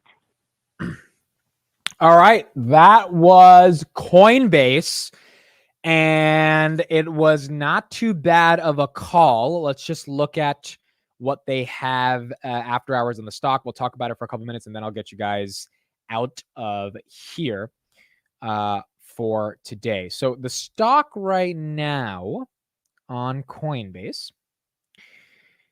What do we got? We got Palantir is up a little bit, 25.47. Coinbase today is at 12%. Wow. The earnings call did not really disrupt the momentum in their gains. It was down in the beginning, and as soon as the numbers dropped, but once the numbers kind of consolidated in, I think the street realized it was really good. So high level, what was this call about? They beat revenue by 140 million. They are GAAP profitable, and they're guiding for more profitability, and they're guiding for better growth throughout 2024 on the backs of kind of Bitcoin continue to do good. I think there's a couple of key things that matter from this call. Number one, which was my biggest concern, which he pretty much answered my question. Dan Dolev, the guy from Mizuho Security, said that this was going to be the worst thing about Coinbase. I think he ended up being wrong about that. Brian said, look, the ETFs have not taken away any retail trading volume, and the numbers back it up. If they did 140 million more in revenue than they did last year, and I think that's up almost 30% quarter over quarter, 70% year over year. Well, I mean, that means the ETFs are not taking away from trading volume. Remember, trading volume is kind of the existential threat to Coinbase's business. Either volume goes up and it does well, or volume goes down and they don't make any money. If his argument is that the ETFs are additive, they're fueling the infrastructure for cryptocurrencies writ large across the entire world, and they're empowering more people to have access to understand even what is the concept of crypto. It's almost like marketing crypto as an asset class. Then Coinbase is going to be the preferred centralized home destination for people to understand and engage with crypto. And as a result of that, ETFs are additive. So their core point was like, look, ETFs are not taking away from our business. This is also what Vlad said on Robinhood's call. Yeah, we're going to lose some money when people go to ETFs, but the broader influence and sort of sociological phenomena that crypto will eventually become as the asset keeps rising in value in terms of Bitcoin and Ethereum, those are the main ones, and more people get into it, that means they're going to come to Coinbase, and we're going to make money on their fees. We made $940 million this quarter. Remember back in Q2 2021, Coinbase was making about $2.3 billion a quarter. And so that's probably going to start to ramp up as people get more excited about crypto and Coinbase becomes the preferred destination. So that was the first thing. That was the top level thing. That's why the stock's up 12%. Number two, I didn't know Hamas, the terrorist group, might have been using Coinbase. It makes sense that, if they're not being able to use traditional financial systems, that they would do something that's a little bit more decentralized. The answer to this question was a little dodgy. I mean, I think they should have, whenever you get a question you don't know how to answer, you need to double down on an answer that even if you don't like that answer, you are confident about it. And I think CMO that tried to answer it was a little but their core point was the majority of things that are happening in terms of fueling drugs, terrorism, etc., happen on traditional financial systems. The SEC is Congress is looking at different regulations to be able to figure out how cryptocurrencies and exchanges like Coinbase, Binance at one point, right? All these stuff deal with underground purchases. And so they kind of just pushed it to Congress and said, we're waiting for Congress to give us clarity on this, but we're proud to say that Coinbase is one of the most compliant brokerages that is out there. And the majority of these bad things happen on traditional banking systems. I don't think that was the best answer. I think they could have just had a little bit more conviction in what they were saying and kind of hopefully brought up some stats saying that, yeah, there's not that much bad activity happening on Coinbase versus on like Visa. And I'm pretty sure, those stats would have actually stood out to some of the analysts, but they didn't really make that point. Nonetheless, that wasn't a big deal. That was actually an interesting question in analysts that had nothing to do with their numbers, that had everything to do with a risk to like the concept of crypto more so than Coinbase itself. So it was interesting that an analyst even asked that question, but that answer, they gave to it and they moved on from there. So that was one of the things that happened. The ETFs, obviously, that was another argument for why it's additive to crypto. And then the final argument they made that I thought actually was pretty damn good, and Brian Armstrong is really good at making this argument, is the concept of economic freedoms, right? So Coinbase in 2021 said, we don't want politics in the workplace. And I think about 10% of the employees quit when they made that a sort of a mandate for the company. So they came out with this in April of 2021, and they were like, look, people should not talk about political subjects in the office, in the workplace.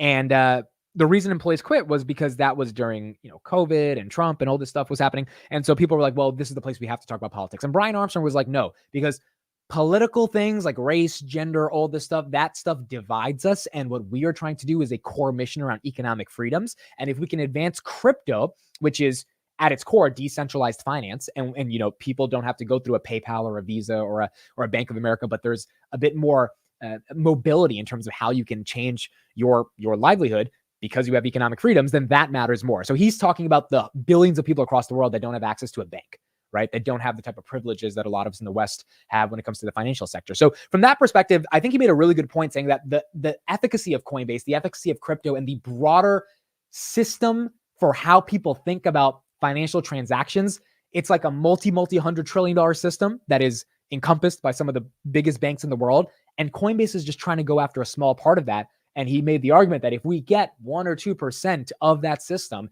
there will be millions and millions of people across the world that are able to have more economic freedoms because they're able to use something like Coinbase. Even me, I was able to send someone $1,000 in Nigeria who was able to give me some products and services a month ago. I sent it on Robinhood, not on Coinbase. But the whole point is cryptocurrency facilitated that transaction, that exchange of value that a Visa or a PayPal or a MasterCard wouldn't be able to do. And so Brian Armstrong made the point that we're unlocking that value as the asset class continues to become legitimized. Is particularly because due to these ETFs, that value is only going to get bigger and bigger and bigger. More and more people are going to want to participate in the appreciation of that asset class, aka more and more people are going to pump up the coins. And then eventually, maybe there's a little bit of dumping, but when it dumps, maybe crypto doesn't go to 15,000 like it did in June 2022. Maybe it dumps at 60K after going up to 120K, right? So like the sort of bull thesis on what he's doing with crypto started to make a lot of sense. And again, we've heard this all the time, but he reiterated that on this call because obviously as Bitcoin is appreciating, you want Wall Street to be excited about the exchange that's facilitating most of the transactions for Bitcoin. He was not a Nigerian prince. He actually provided a product and service. Goodness, you guys, he's a good guy. Like this is my dude.